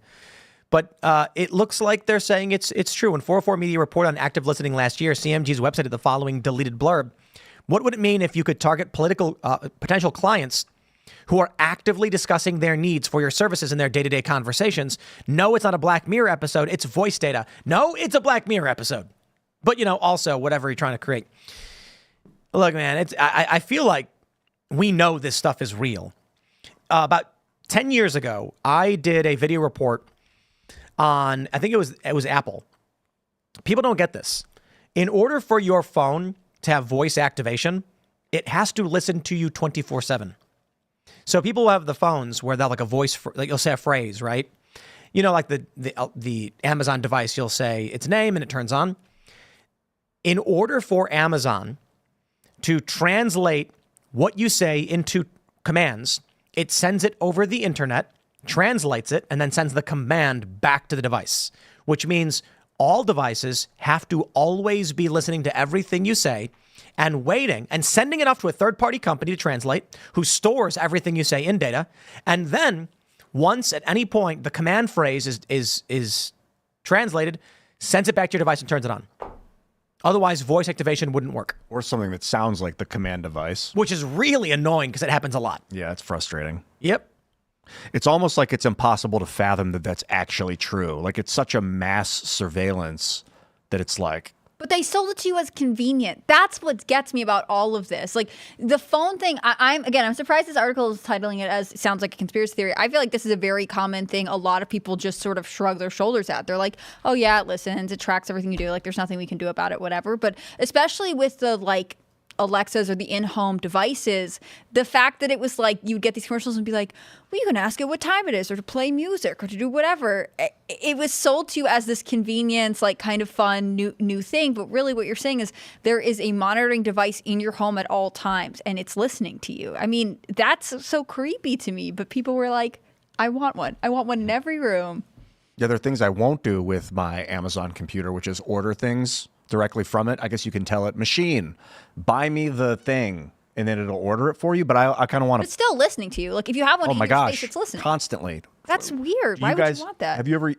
I don't want it, but... Well, you have it. I like being like, machine, play Goo Goo Dolls. So, but like, rather than off. just like typing it into whatever device, it's better to have something that's listening to you all the time with the risk that like anyone could be listening to you all the time. Machine, what's the temperature outside? Machine, what time is it?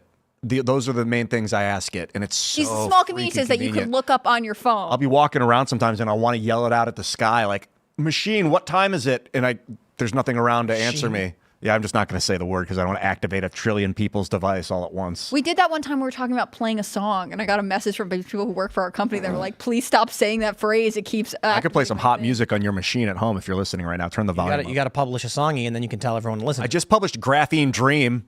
It's really good. I mean, it's pretty good. I made it as a joke during a stream. Someone was like, make a new song called Graphene Dream. So I was like, all right. So I just made it on the fly. Super cool. It's on my YouTube channel. Check it out. I was going to ask you, Anthony, have you guys ever utilized tech like this to geo-target people that are looking for stickers? The stickers aren't listening to you. I just want to let everyone know that. But a sticker mule listening. Yeah, if someone's Are we listening? Well, we're thinking about rolling out phone support where, you just call in and you say, I want to picture my best friend's head, and we use our AI to figure that out for you, and we just send you. Is that for real, though? I don't know. We'll have to wait and see what happens. But like, you guys don't use anything. That's not for real. If someone's sitting it's around, not for real yet. Maybe 5 years from now, you call I don't know about 800 5 2 years from now, you call and you say, I want a picture of my dog, stickers of my dog, and we just send them to you. Yeah, that would be cool. But what if like people are like, I'm kind of feeling some stickers. It doesn't alert the device and then send to your company where you're like, oh, we're just like listening to the entire world, like who wants stickers and who doesn't want stickers. Yeah. And then we send a drone to them to talk to them. Could you imagine like 10xing your income by doing that? It wouldn't do it to like a small company. It would do it to like something that sells advertisements. Like I assume this technology is used to link someone like Facebook to people who are talking about it, so they can say, hey, our ads are so good, it improves the thing that they're selling. Whoever is linked into the system that's listening to everybody, through their phone, like, and is running ads based on that, like the ping pong thing or whatever, like, we don't have access to the system yet. We're not in that crew. So yeah, but also we haven't, I mean, maybe if we took on some Silicon Valley investors, they would give us the proper connections to get access to that. But yeah, we don't know who's talking about stickers to present them with the advertisements. But you guys do targeted marketing on the yeah, we do all. Yeah, we do. I don't know what we do anymore, but I don't know what we do. Because you got fired. I got fired 2 weeks ago. So I heard. That was rough. You're talking to the wrong guy. But I guess it's kind of like targeted marketing. Like if you go on Facebook dark ads or targeted ads and you're like, I'm looking for all the people aged 18 to 25 that bought stickers in the last 6 months, send them a Facebook ad and run my campaign for 6 million views. It's just like the next level of convenience of that. If they say the word sticker, right, send them a targeted ad. Like, yeah. The question is though, like, does the consumer know? We don't get the data. right? Like, I don't want to be a part of that. I don't want to use services that have that. Am I going to be alerted that if I am using a certain device that this is something that's happening to me? And the reality is no. Like, that's what bothers me. There's not a way to opt out of it. I understand why businesses might be attracted to use it, but actually what they're all doing is monitoring consumers who may or may not know that they have now opted into being listened to. There might actually be ways to opt out, to turn your voice commands off on your phone. I always but do that. You're automatically opted in. That's the scary part, is everyone is opted in to begin with. So that's maybe should be federally illegal. Maybe it should be weird. I don't That's a like that. legislation thing for Congress to take up potentially. There was that Seems big kind of boring, but There's that big story where there was like a murder in a house, and the police got a recording from the Amazon device, despite the fact that it wasn't triggered for any reason, and it recorded the entirety of what was going on. And then people had questions like, how did you have the full recording of that conflict between these people? Yeah, because it's recording everything you're saying, apparently. I don't know. I remember having a boss that was like, I have, an Amazon device in every room in my home. We should have one in every room in our office. And just being like, number one, why? Like, you need to walk around asking it to put on music in our office. And also, like, no, I think you just want to listen to us. Like, to me, that's so creepy. Figured it out. What if they invented AI a long time ago? And so like in the 2000s when they were experimenting with quantum computing, they accidentally created a rudimentary AI, and the AI is just like, the only way I can control this system is if I know exactly what's going on everywhere all the time. So smartphones become ubiquitous, spying becomes ubiquitous, and the AI just needs to know at all time. Like, so why the Amazon device? Well, because in your home, you might put your phone on the couch and then go in the kitchen. It needs to know what you're doing. So then you get one of these devices for your kitchen that you can talk to, and it can tell you stuff, and it's listening to you, and it knows what you're doing. It can hear everything you're saying. Now the AI knows everything. when I was working with Bill Ottman a lot at Mines, one time I was like, man, it kind of sucks that like I try to live like a life of integrity because I'm trying to live as if I'm always being recorded, just so I don't have to like lie about what I said. And he's like, dude, God is recording anything every way. Wait, that's not how he said it. God is recording everything anyway. And I thought maybe every way. he might be right about that. So it felt, now it's like the AI is doing it. So I don't know about everything, but it's like I just think all of this is physical really manifestation. valuable. Like, inviting this stuff into your home, your private spaces it's a huge risk, and I don't think people take it seriously because, again, it's like so normal. Everyone has one. It's convenient to put on a song. I remember listening to, it's probably NPR, but some kind of like audio report on baby monitors and people, because a lot of them are Wi-Fi enabled, so you can have like an app on your phone or whatever. That's how it transmits. And like lots and lots of reports of people's baby monitors being hacked, and like people hearing voices, like people on the internet talk to them. There was one of this nanny who was saying she was like changing a kid's diaper, and all of a sudden this voice in the room was like, you should really have this on a private server. And it just like turned off. Like, or like the camera's moving, so like people are getting a view of the room. Like, can you imagine putting a device that like you don't know is completely secure in your child's bedroom and then just being like, yeah, but it's probably fine? Like, that's creepy to me. You're basically doing that with all of these other devices that these mega companies are offering up to you. It's one thing about them just listening to your kid while they're in the room going, ooh, but it's another thing if that voice starts telling your kid things. Yeah. And like, I'm not going to say some of the horrible stuff it could say to your child. Like And if programming it's that child. like especially with like baby monitors, they're cameras. Like, they have a view of the room. Like, not for me. But like it used to be like highly unethical for people to tap phone calls. We basically it's a 24/7 tapped phone call now. There was a big scandal.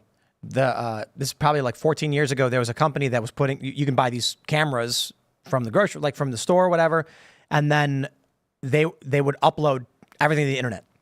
And so you could actually just search URLs and see a full everyone's camera.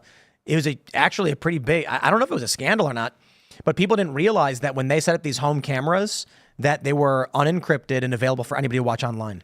I mean, that's how Ring cameras work. Ring cameras are always storing your video data on a cloud server, which I find weird. And if I'm not wrong, and I don't have one, so I'm not an expert, but like you can access it for 30 days or something, but actually it's stored on the cloud infinitely, which means that Amazon has access to this camera outside your home. Like, weird to me. I know they're really convenient. Like, that's a home security one. They can tell you if someone steals a package. Like, there is a use for that I find more justified than just like the speakers that like you ask to play music. But again, these are all calculated risks that like people before us didn't have to think about. You have a smartphone? Mm-hmm. Do you have like all the data voice stuff shut I off? have it as restricted as I can. I'm sure I'm not perfect. And the other thing is, like, I'm a full-on Luddite. Like, I'm so scared of technology that in some ways it's bad because I don't trust it, but also I don't know enough about it probably to defend myself. But it's just always seemed like a risk to me. But like you love this stuff. Yeah, I never used it till I moved in with this guy. TP over here, he had one set up at the house in the early days, and you were like,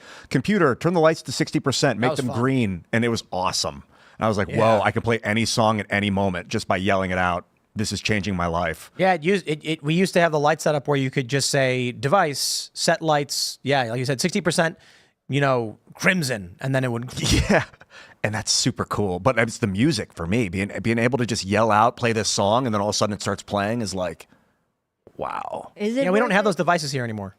Good. I still have one. I could always shut it down, but damn, that thing is convenient. Anthony, do you use these? Do you use like? I'm Google actually Home stuff? anti-security cameras at work, which like I fight with my own staff over. They want to put security cameras in the building, and we got I don't know how many buildings now, 7 or 8 buildings, and it's I think it's disrespectful to people to be monitoring people all the time. People don't like being monitored. So Do you use them on the outside, or do you? I think they fought with me. I think I finally let them put them in on the outside, but I wouldn't put and believe it, we had robbery situations, people stealing stuff. This is when we first got started.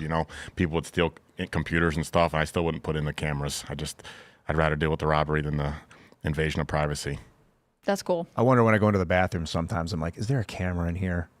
Just random bathrooms. It's a good. Actually, I've never thought about that. Right? Would it bother you if there was a camera? No, it's exciting. Oh yeah, it would be terrifying me. I'm like, Depends like what it's looking at. You see those videos of people finding them in like their Airbnbs and stuff, and like all kinds of weird places. Like, behind holes in the door.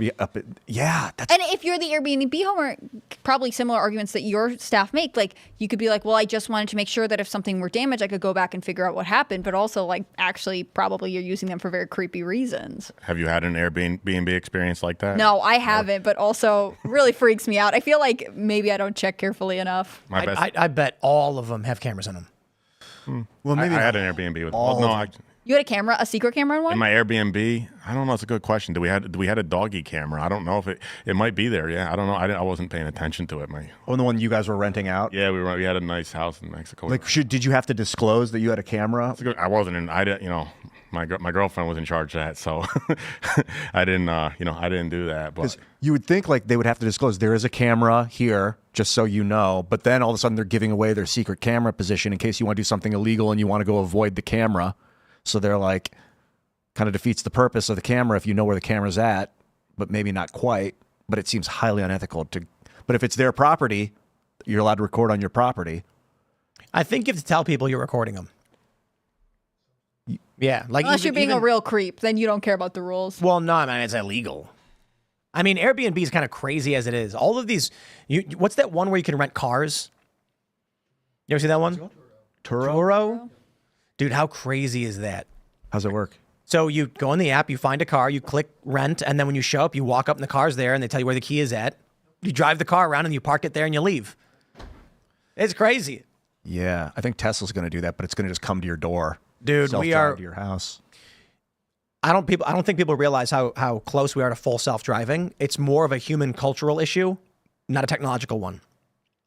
So I got a Honda, gas-powered vehicle, and it drives itself on the highway.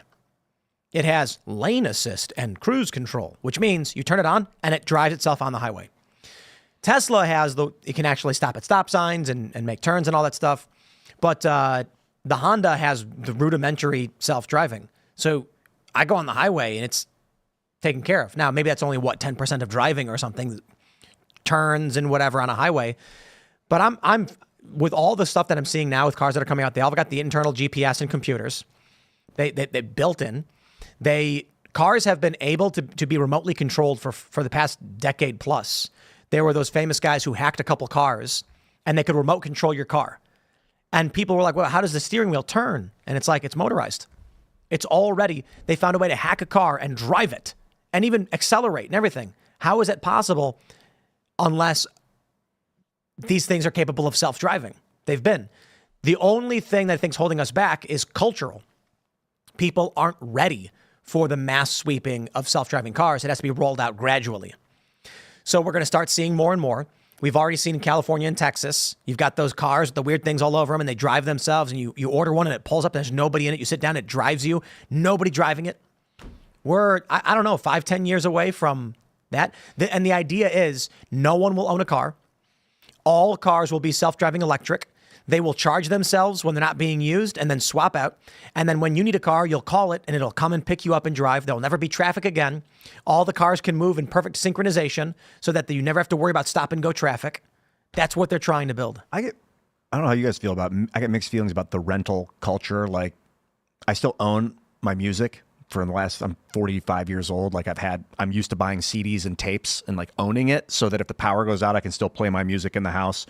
I don't like Spotify. I mean, it's a cool company, but I don't subscribe to Amazon Music. I just get what's free. Like, I don't like the idea that I wouldn't own it. So like, same with my car. I went a while where I didn't own a car and I just Ubered everywhere and it was super cheap. Like, I saved so much money because I didn't travel that much, but it does feel nice to own a vehicle and to have access to it. And I don't have to rely on like a grid to get a hold of a vehicle. I don't know. It seems like a safety. Depends where you live.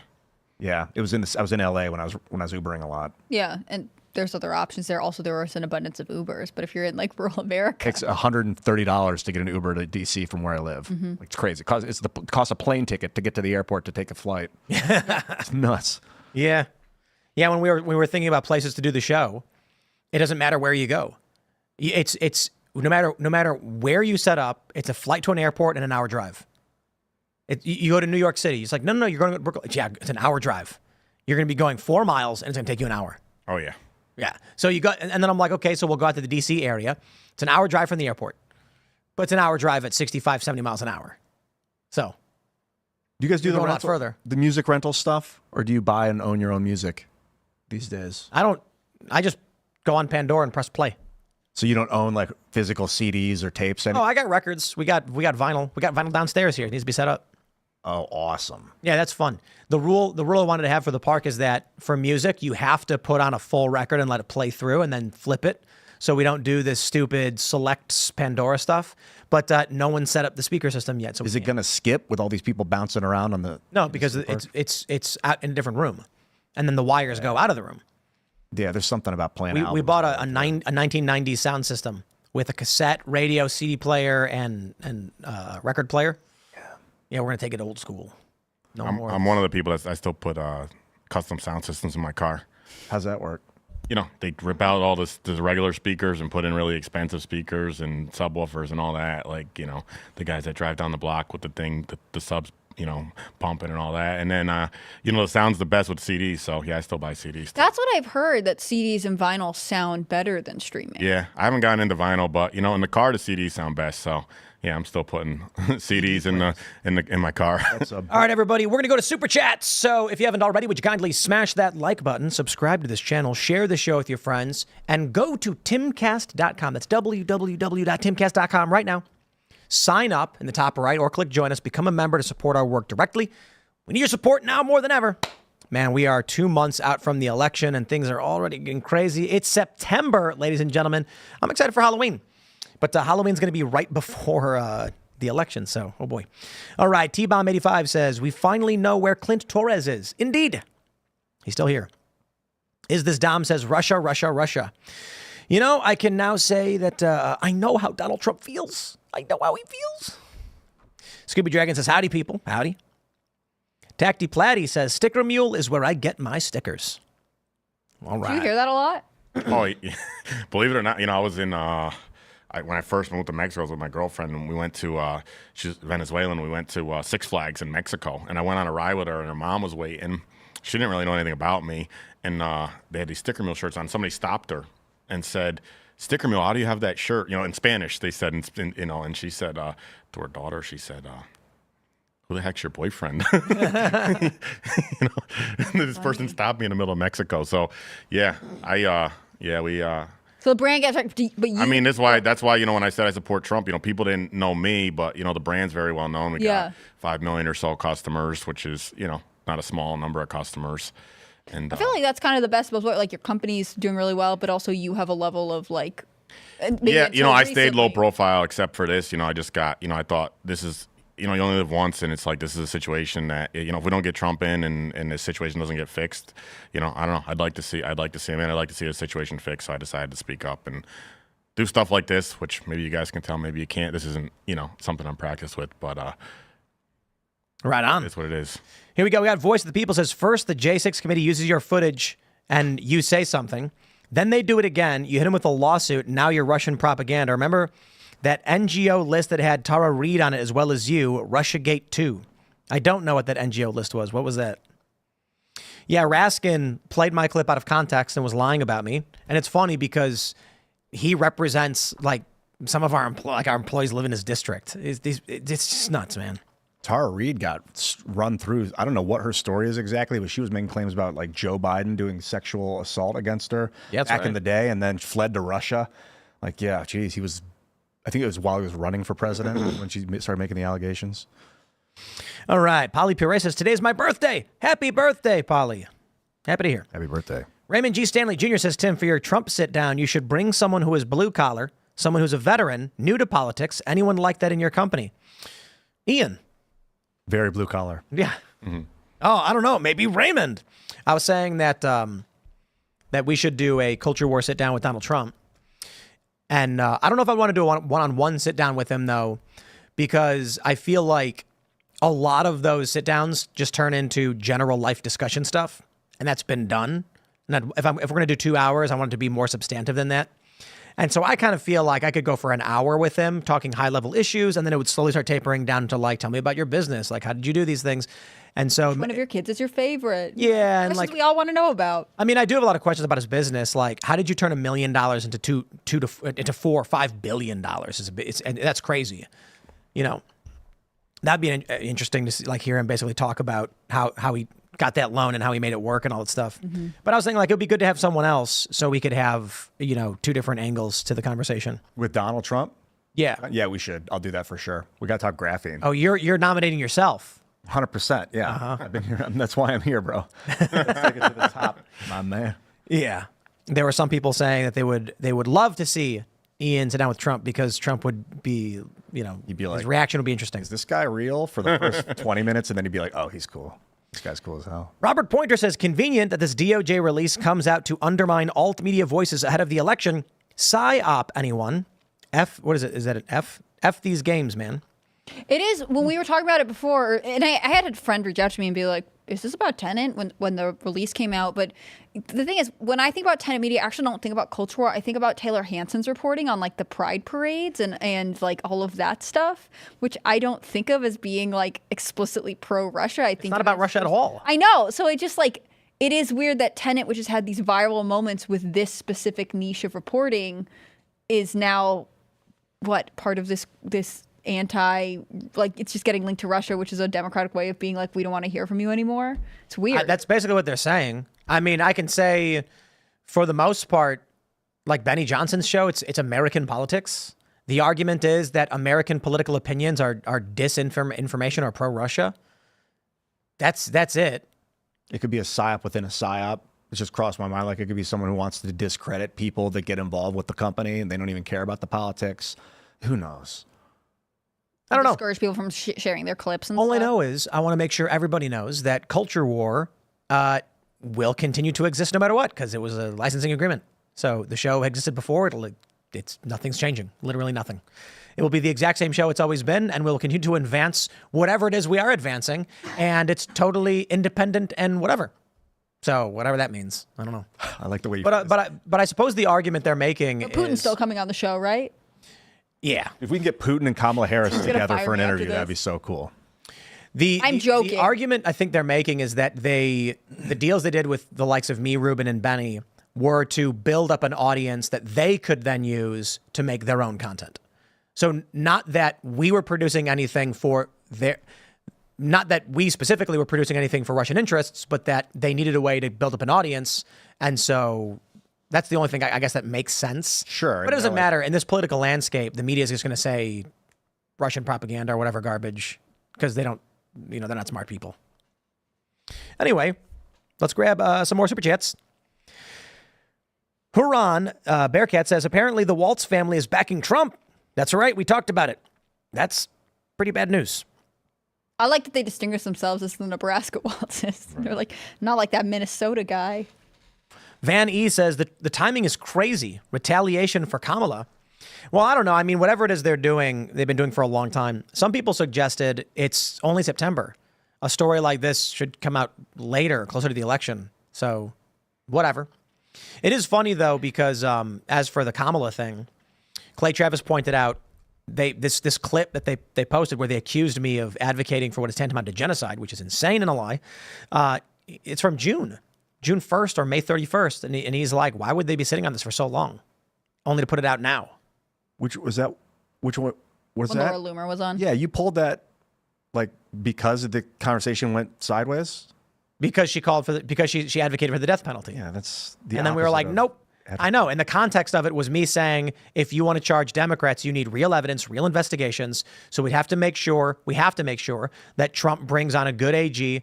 Like the gist of what I'm trying to say is there are a lot of people who want political retaliation. I don't. I want like legitimate investigations to be proven to the American people in a trial when bad things happen. But then they accuse me of saying that they literally said that they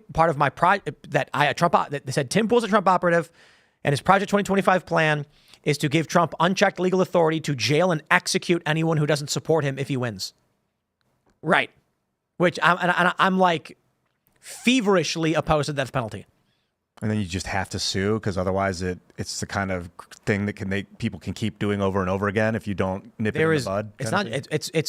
There is no more an extreme thing you can accuse a person of saying, or advocating for, or views they're holding. Yeah, for sure. To advocate that an individual wants a tyrannical authoritarian dictatorship to execute half the population is psychotic. Yeah. But I don't know if it's retaliation. I mean, there's two different things. It is what it is. We'll see where it goes. All right. Quispy Joe says, Moonlord, what is your newest wisdom? Stream online. Make internet videos. Go live. Communicate with the community, man. There's people waiting to listen and become part of it and then inspire them to do the same. Super fun. Ah. What have we here? Lurch says, I don't want to hear about the word. I don't want to hear a word about FARA until APAC registers under it. Haha. I don't think the DOJ is going to make them, but it's an interesting point for sure. Kaysen Womble says, I'm wondering when liberal will stop being a political label and start being an insult for someone who is ignorant, same as young people using gay to refer to something as lame, or how language changes. I'm kind of waiting for liberal to become used normal again. Be like, just use liberal as a slang term for stupid, or like, something, or unwanted. Like, do you want to go eat McDonald's? Ooh, liberal, no way. maybe, but doesn't it just mean like I'm open to change? Like, no, that's if I'm conservative, I'm more about like maintaining the status quo. If I'm liberal, I'm open to altering the system more. No. What does it mean? I'll take liberty with that. Word means. Liberal. So let's begin here. Liberal and conservative in modern context just means left and right. It means political tribe. They're meaningless terms. It's like saying the Tigers versus the Bears. That's all. That's it. Like liberal is supposed to refer to someone of classical liberal orientation. There's a variety of schools of ideology that exist within liberalism, but it's typically like the live and let live mentality. Okay, well, liberals today, and I'm using the modern context, don't exist in the live and let live world. They cancel people. The activists demand people lose their job. They protest all day and night. They're not liberal. They're authoritarian. So liberals would fall on the libertarian center left spectrum for the most part. You could be a classical liberal, which is slightly right of center, or a social and traditional liberal, which are slightly left of center. However, liberal today, you're basically saying like the Bears versus the Cowboys. Yeah, because I've heard people that would consider themselves liberal be like, well, conservatives are evil. I'm like, what does this hell even mean anymore? This derogatory slang is just unnecessary. Conservative is supposed to refer to someone who's supporting traditional values. That's it. But they don't mean that. Donald Trump is pro-gay marriage, and he's for reasonable abortion. It's not conservative. He's moderate. And liberals, it's not live and let live when you're advocating for abortion to 9 months. That's just, I don't even know what you'd call that. So liberal and conservative, they don't mean nothing. They don't mean nothing. Let's go. What have we here? Ginger McIsaac says, they say Comrade Kamala worked at McDonald's. Rumor has it she actually worked at Panda Express. Haha. I like Panda Express, but I wish they had more options that weren't just deep-fried wads of sugar. Yeah. It's like That's because you're a hater and you don't appreciate the culture they offer us. Panda Express is dessert. Like when you go in there and you order a double orange chicken with fried rice, you're ordering dessert. It's delicious. Smothered in orange sugar. It's This just is just sugar syrup. big anti-carb energy trying to oppress us all. I got no You problem sound with like an you. addict, Hannah Claire. Hey, look, you want to eat some white rice with some steamed chicken? Yeah. That's great. You want to eat breaded, deep-fried chicken dipped in sugar syrup and rolled around in it, and then a big bowl of fried rice. Still, go ahead, but that's a lot of sugar. I love sugar. You know. Yeah. I'm big into glucose. Yeah, I love that stuff. Yeah, Ian's on a glucogenic diet. Is that true? I don't know. I just had a bunch of. I just love coconut having water. extra. It means that you derive the majority of your calories from sugar. That's unfortunate. I want to get it from fat. That would be called ketogenic, All right. where your body breaks down fats into ketone bodies. Yeah. Well, you know, Gotta you do eat you. the fat first. You have to not eat sugar. Yeah. And also watch out for vegetable oils, apparently, because it'll cause the mitochondria to start eating the sugar out of your bloodstream instead of the fat. This is my other crusade is most American food is not food. Yeah. People that haven't left America don't realize this, but Yeah. What's the food like in Mexico? healthy.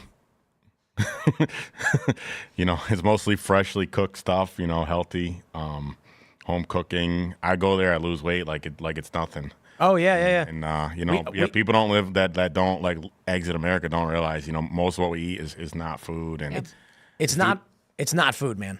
no, it's due to regulations too. We effectively killed off. People don't know what they're missing out on. That's like I can go to Mexico. There's food carts all over the place because they're not regulated. The downside. There's always a trade-off between safety and freedom, right? And it's like we're so concerned about safety here. Like food's regulated to kingdom come, and you only got chains because people want safety. They don't want to get. They're terrified of food poisoning. But in Mexico, it's all freshly cooked food. Maybe you get food poisoning once a year, but it's a lot healthier overall, and the food's delicious. And there's just, freshly cooked everything. Freshly cooked grilled chicken, freshly cooked grilled steak, whatever. Just right on the street, right in a restaurant. And I hear this all the time from people that when they come to America, they'll eat the same food. Like, what do they normally eat? They'll get like a steak and some rice, or they'll have, some chicken with corn or whatever. But in America, they gain weight like crazy no matter what. oh, it's unbelievable. And And then they say, I leave the country and I go home and the weight just goes off. I lose 10, 20 pounds like nothing in Mexico. And while I'm on the topic of Mexico, people don't know, like, Mexico's a great country. People don't understand that either. America markets itself so well. Everyone thinks, nothing could be better than here. But people, they're blown away when they go to Mexico, how good it is there. And another thing people don't realize is the amount of migration from America to Mexico in the last 4 years, it's through the roof. Like, Where- millions. I live in Mexico City. And Oh, yeah. it's through Great. the roof. Like, so many Americans are going to Weather's live awesome. there. And when I first got there, I was trying to convince my friends to come visit. Nobody wanted to come visit. They thought it was like the worst place in the world. And they got there and they're walking around. They got malls better than our malls, restaurants better than our restaurants. You can go to a $100 a person steakhouse, or you can get $2 tacos on the street that are cooked fresh. It's an incredible place. It's an incredible place. And everyone thinks it's all sepia toned. Because every movie ever, when they go to Mexico, they use sepia tone. Yeah. And then you go to Mexico City and it's actually cool and very it's colorful. elevated and very colorful Yeah. and like a normal city. They got Buffalo Wild Wings. Isn't that where the capital of the Aztecs was? Teotihuacan, is that right? I don't know. I wrote about this in my Trump endorsement. People are like the immigration stuff. It's very anti-happiness because like we do such a good job of marketing in America. And I lived in Mexico for 6 years. I talked to so many people over there. They all want to get out of Mexico and come to America because they don't know what America's like. They think it's so great here, it must be even better in America. And I tell them, well, I'm like, you don't realize what you guys got here. I mean, you guys, if people come, they leave their families, they ask for asylum, they get separated. It's tragic. But America does a great job of marketing itself, and I guess Mexico doesn't have the same marketing budget to market itself. But since I moved there, 6 years ago, I lived part time there. Since I moved there part time 6 years ago, I've been telling everybody about how great it is, and all of a sudden, millions of people are coming. So I don't know if I'm their one man marketing department or not, but Mexico doesn't have the marketing budget we do. We got a great marketing budget, but Yeah. we're missing out on a lot of stuff that could be better here. We're fighting over crazy political things. We should be fighting over food that tastes delicious and doesn't make us fat. Yep. All right. Seaware says, why pull culture war based on an allegation from a weaponized agency? Have you already performed due diligence? We're not pulling it. What do you mean? The show, there's a channel called The Culture War, youtube.com/Timcast. It's my first YouTube channel. It's where the show was originally. Tenet purchased a license to have the broadcast on their channel. Pending anything, I can just broadcast it on my channel. The show will exist as it already does. Nothing's changing. So pending what happens with whatever this indictment is, I have no idea, but the show is literally not changing. It's going to keep happening exactly as it is and always has been. And we got a bunch of great shows lined up.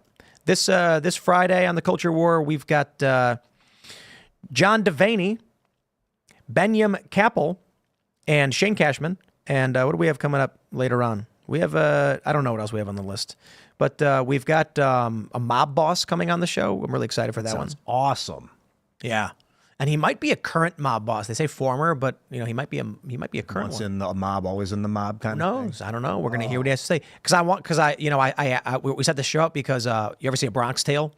No. You ever see it? Yes. That scene where the bikers come in and they disrespect the bar. So I'll lay it out because I don't know if people don't know the scene, but it's really great. Basically, the mob boss, here's a ruckus, comes to the bar and he's like, what's the problem? It's these bikers, they're very loud. The bartender's like, they can't come in here, they're not dressed properly. One biker just looks at him and says, look, man, we just want a beer, and then we'll be on our way. And he goes, spoken like a gentleman, give them their beers. And then gives them the beers. And then the bikers take the beers, shake them up and spray the bartender down and start laughing. Then he goes, okay, now you guys got to leave. And then the dude turns around and says, like, F you, we're staying. So then he walks over, closes the bar door, locks it, and then goes, now you can't leave. And then the bikers all look at each other. Then the back door busts open and a bunch of the boys come in with guns and bats, just beating the crap out of the bikers. And, the point with that scene is that many people make the argument a city is better under control of local organized crime, which has an incentive to enrich themselves without the community becoming too damaged. Whereas right now we're witnessing external gangs coming in, doing whatever they want, and there is no organized system. So if you call the police the largest mafia, when I was growing up, people were like, the police are just the largest mafia in the country or whatever. Okay, well, we don't got those now because you look at these roving bands that loot department stores and steal everything. So the question then is, what if there actually was a mafia? And they were like, don't come and loot the stores that are paying us protection money. Would things be better off? So it's like an interesting conversation around what that would look like. I think they would be because it's like lawful evil is better than chaotic evil. If you got to live in that society anyway. Chaotic evil is where people eat each other on the street and no one can stop them. But imagine the mob boss. He doesn't go around beating and injuring people. He goes to your store and says, look, you got to pay because we're going to make sure nobody comes and destroys everything. And if you don't pay and nobody else pays, then these gangs are going to come in, they're going to destroy everything. You'd be like, okay. And that's it? That's the worst of it? I won't even call that evil. I don't know. Extortion. I mean, it's probably evil, but it's lawful. So when the police do. Or neutral at the So very when the police come and say, pay the tax man because we're here to protect your business, and if you don't pay, no one else will pay. Hopefully they're good. Yeah, hopefully. No, it's still evil then. Still kind of extortion. Call it evil. I'm just saying, like, it's not so easy to determine what is good or evil. I would argue that could just be considered neutral. Yeah. Roving gangs are coming and destroying everyone's businesses and ruining the town. So a bunch of guys get together and say, if we're going to do this, we need your support, and everyone's got to pay. Otherwise, we're not going to pick and choose who gets protected. So, the question is the mafia committing crimes and hurting people, and then they're evil. But if it's literally just like it's real protection, there's a question about whether it's evil or not. I think that'll be fun. Anyway, let's grab some more super chats. What have we here? Kolishnikov, ooh, good name, says U.S. dollar is stronger than ever, and the southern border is secure. Anything else is Russian disinformation campaign, and you are the willing participant that must go to jail for espionage. Ah, indeed, that's right. No one ever better criticized the economy or the southern border.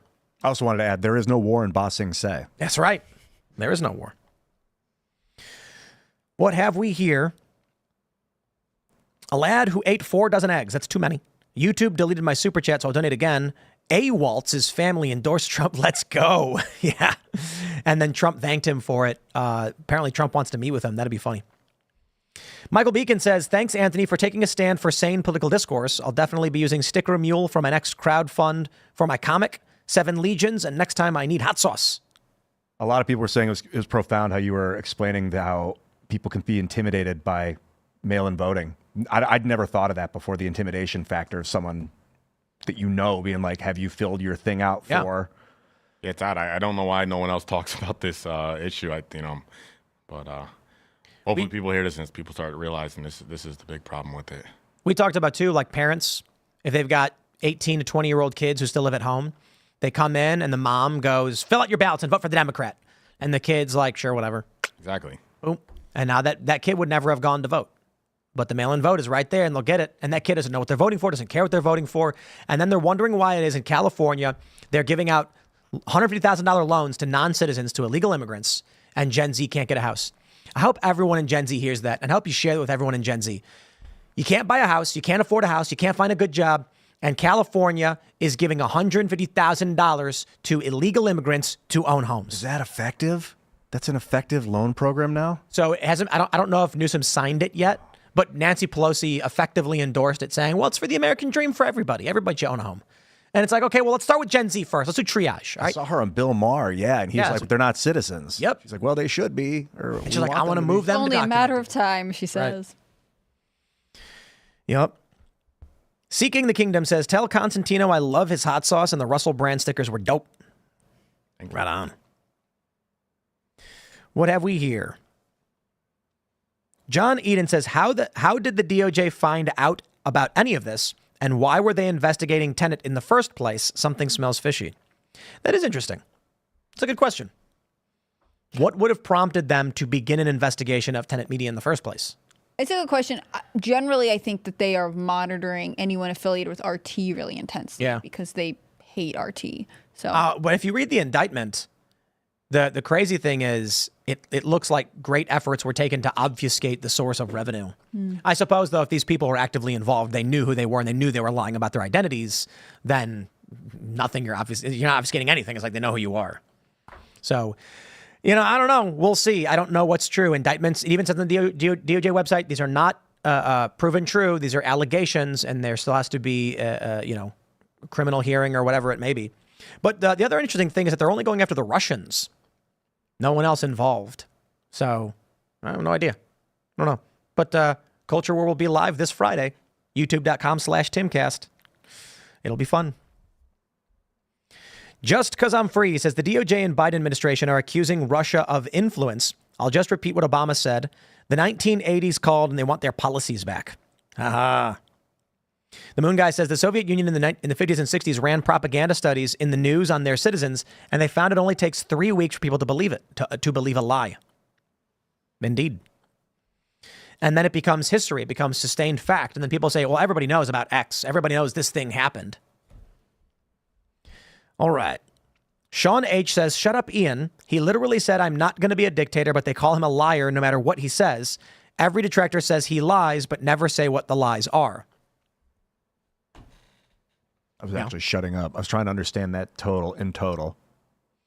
But I don't know what it was in reference to.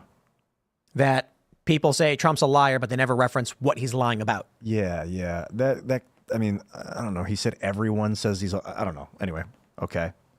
I can only say this. Off the top of my head right now, I can't think of any immediate lies from Trump. I know in the past he's had silly ones where it's like, I don't know, the size of like he's accused of lying about the square footage of his house. The size of the crowd. I think he said he had the largest crowd size ever once when he didn't. Yeah, maybe though, but that's not specific enough because there was a story where Trump said we're the largest audience and combined live audience and in person. That's true, but they argued he's talking about the people in front of him, which would not be true. And it's just like, but I don't think Trump's a liar, but like everybody lies, like literally everybody lies. Just ask Tim Walz. Right. Now that guy's a liar. But I can tell you this, in the past, there were several stories that we talked about where like, well, Trump lied about this. Like, that's not true. But as of recent, off the top of my head, I couldn't think of anything. Could you imagine? I actually think he's done a great job improving his behavior and his attitude, and he's still funny and all that. So he's doing pretty well. Could you imagine if a politician gets caught in a lie and he just is like, everybody lies. I'm just like you guys. Everybody lies. I mean, like the most hilarious defense. We're going to go to the members only show. So smash that like button, subscribe to this channel, share the show with your friends, head over to timcast.com, click join us, sign up, become a member. We need your support.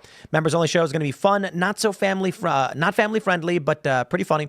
Check it out. You can follow me on X at Timcast. You can follow the show on Instagram at Timcast IRL. Anthony, do you want to shout anything out? Right now, I don't know. Check out Sticker Mule. Somebody keep writing Tim to set up a store until he decides to do one.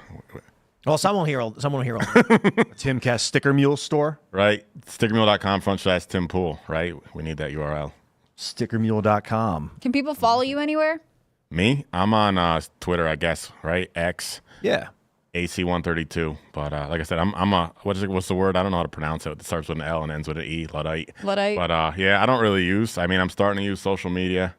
I kept the whole company off social media and I kept us off the internet in general. I don't know. Well, I guess we had a website, but How did you guys get? Well, this is a whole other conversation. But you got so popular and successful. yeah, the social media doesn't really do. It's not like a necessity for companies to be big. It's not really a necessity at all. People think it is, but I could delete all the social stuff tomorrow, and our sales would probably go up. Well, hopefully you won't, because at Sticker Mule is where you you'll should- find them on Twitter. Oh, Check 'em out. and just we're doing more stuff with Ricky Berwick next week, so follow us on Twitter. Wait, it's called X now. Yeah. Follow us on X. We're blocked by Elon on X, maybe because I keep calling it Twitter. And also because in Blocked by Mexico, I should Elon? not say this, but because in Mexico they pronounce it Ellen, and I by mistake say it that way, and I'm like, maybe he heard me call him Ellen and he got mad and blocked us. I don't know. But Like you guys are dark. You guys are like shadow banned or something. no, he like Sticker Mule is blocked by Elon, so I'm just gonna. Oh, he blocked you personally. like I the- get you. he- I yeah. want an explanation on this. No, and it was like a week after he wrote, "I'm unblocking everyone," and then he just like, I don't Except know. for Sticker I do not Mule. like the sticker guy. Maybe it's a parody account. Check it out. Maybe it's not his. Yeah, actual I don't account. know. I don't know. He does not like stickers. I want you Maybe guys to- he had a childhood trauma with. I don't know. I shouldn't make something happened with assume. stickers. He doesn't like that. He had the hot sauce and it made him. I don't know. Have diarrhea. I don't know. Maybe. I'm Ian Crossland. Follow me on the internet, Ian Crossland. I've been streaming live during the day and the afternoons. It's quite fun. So come join me at Ian Crossland on YouTube. I'm also on Twitch, Instagram. I multi-stream to Rumble and gosh, where else? X. I'm on all the platforms. So check me out somewhere in the afternoon tomorrow. I should be there playing Diablo or music or something else. Have fun. Take care of yourself. I'm Hannah Claire Brimlaw. I'm a writer for scnr.com, Scanner News. Follow them at Timcast News on the internet. If you want to follow me, I'm on Instagram, hannahclaire.b, and I'm on Twitter, hannahclaireb. Thanks for everything you guys do. Have a good night. We'll see you all over at timcast.com in a couple minutes. Thanks for hanging out.